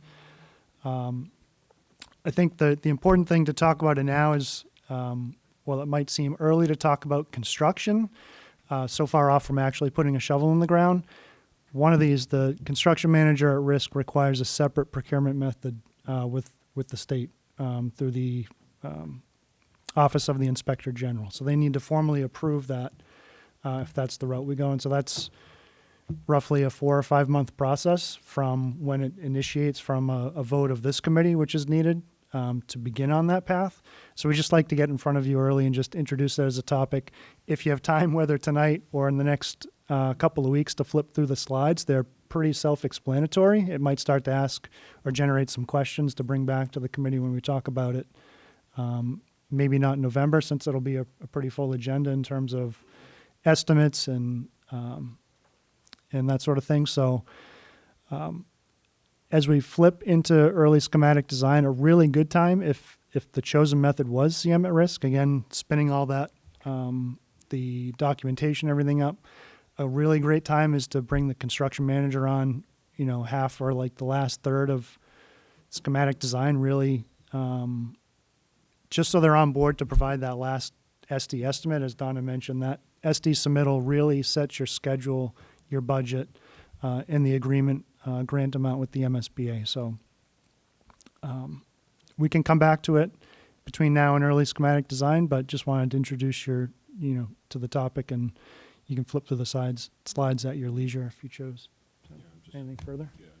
Yep. Yeah, so we will get into it, and as Steve said, there's two different types of jobs that lend themselves more towards one particular package. For example, if you were doing a police station and it was on its own site and you can put a fence up around it and just go off and build it, that's typically a design bid build. As you saw in some of these phasing and logistics diagrams, when you're sharing a site with students, staff, teachers, and builders, in my mind, that lends itself more to a CM at risk. And so since you can see that several of these options had that phased approach, if nobody objects, we're going to go ahead and start that process with the OIG. It's a 60-day. There's a lot of work that we need to put together for the package. It doesn't mean we're locked into it. We will need a vote, but in the interest of time, we do want to get started on that. And essentially, it's putting together this pretty significant bunch of information for the OIG. They usually don't wait 60 days. We've been getting it back more in like 4 or 5 weeks. But again, in the interest of time, getting a builder on board to take detailed looks at the phasing plan, constructability reviews, giving us an estimate that they got skin in the game. I think that this project is likely to lend itself to a CM at risk. And so with that being said, we will ask for a vote eventually. We will do a deeper dive, but, we would like to start that process. So unless nobody has any objections, we're going to go ahead and get going on that. And again, there's nothing that locks us into it. Just because we submit the package doesn't mean we can't change our mind. So there's nothing lost here. But again, we just want to get the ball rolling. So. Just 2 seconds. Memorial School was chapter 149. Memorial School was design bid build chapter 149, and the middle school was 149A CM at risk. So the community's done both. Yep.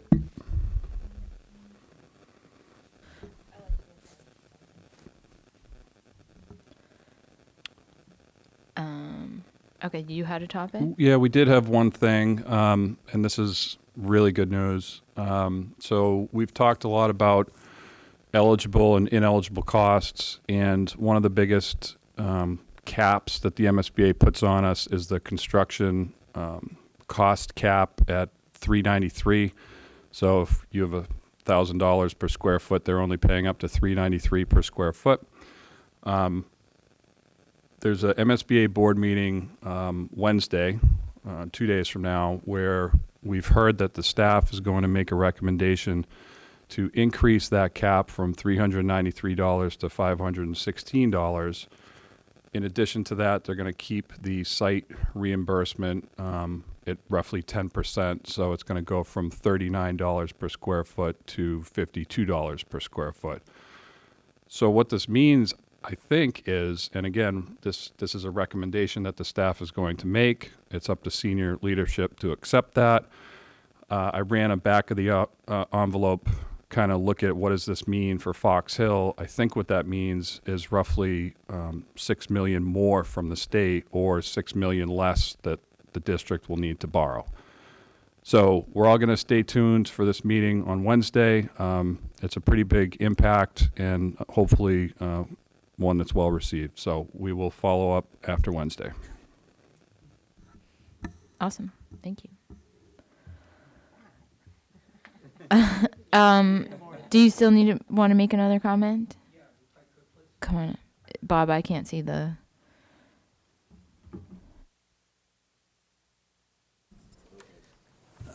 Again, Michael McCarthy, Westwood Street. Just a couple of quick things. For the CM at risk, what is the procedure for selecting the CMs? Do you have a pre-qualified list of construction managers as a group of usual suspects, or? The CM at risk process is a lot like the designer and OPM procurement, where it's a qualifications-based process. So we would help you write a request for qualifications, you being the town, of what's important, what things will resonate, what's important, kind of create a scoring rubric of how we're going to quote unquote grade each of the construction managers. So it's a two-part process. First, it's qualifications based, so cost having no part of the selection process, just evaluating their team. They submit a proposal, it gets narrowed down, choose to interview, meet the team that will be your pre-construction manager and eventual builder. So that's the process. And in contrast to design, bid, build, which has historically been, the low bid kind of model, we would pre-qualify. A project of this magnitude, it's not just optional, it's a requirement to pre-qualify, not just the general contractors, but also the filed sub-trades. So if it's a CM at risk, it's a selection process by you, by a committee, or of the CM? Part of the application to the state is understanding the rules to select or to identify a selection committee, qualifications, and a selection committee of the CM. So that's typically a representative. Well, in the statute, there's at least one representative from the owner, the owner's project manager, and the architect. So it's usually a small committee made up of a combination of those three parties. Okay, thank you. And secondly, is Ms. Nisco, is your presentation going to be available online? Okay. They're all on the website. Yep. Okay. As I was on the website earlier today, it seemed They like... go up the day after or within the week. Okay. All right. Thank you very much. Mm-hmm.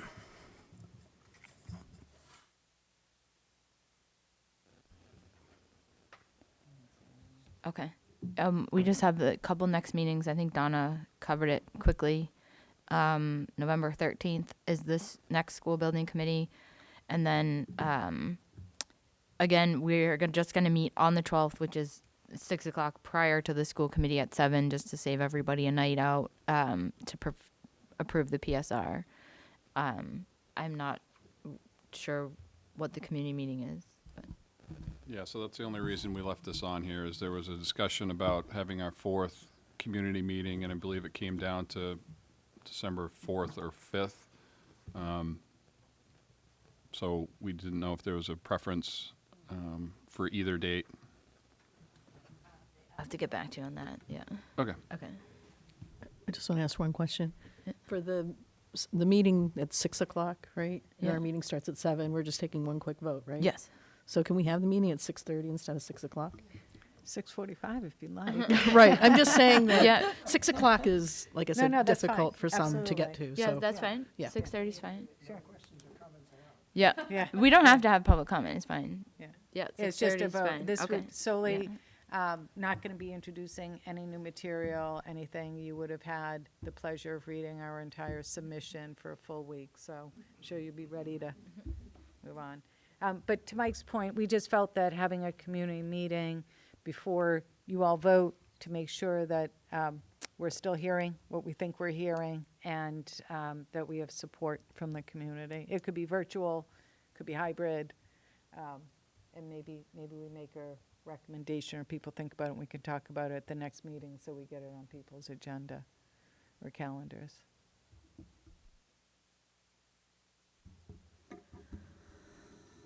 All right. Any motions out there? Yeah. Second. All those in favor? Aye. Opposed? Meeting adjourned. Thank you.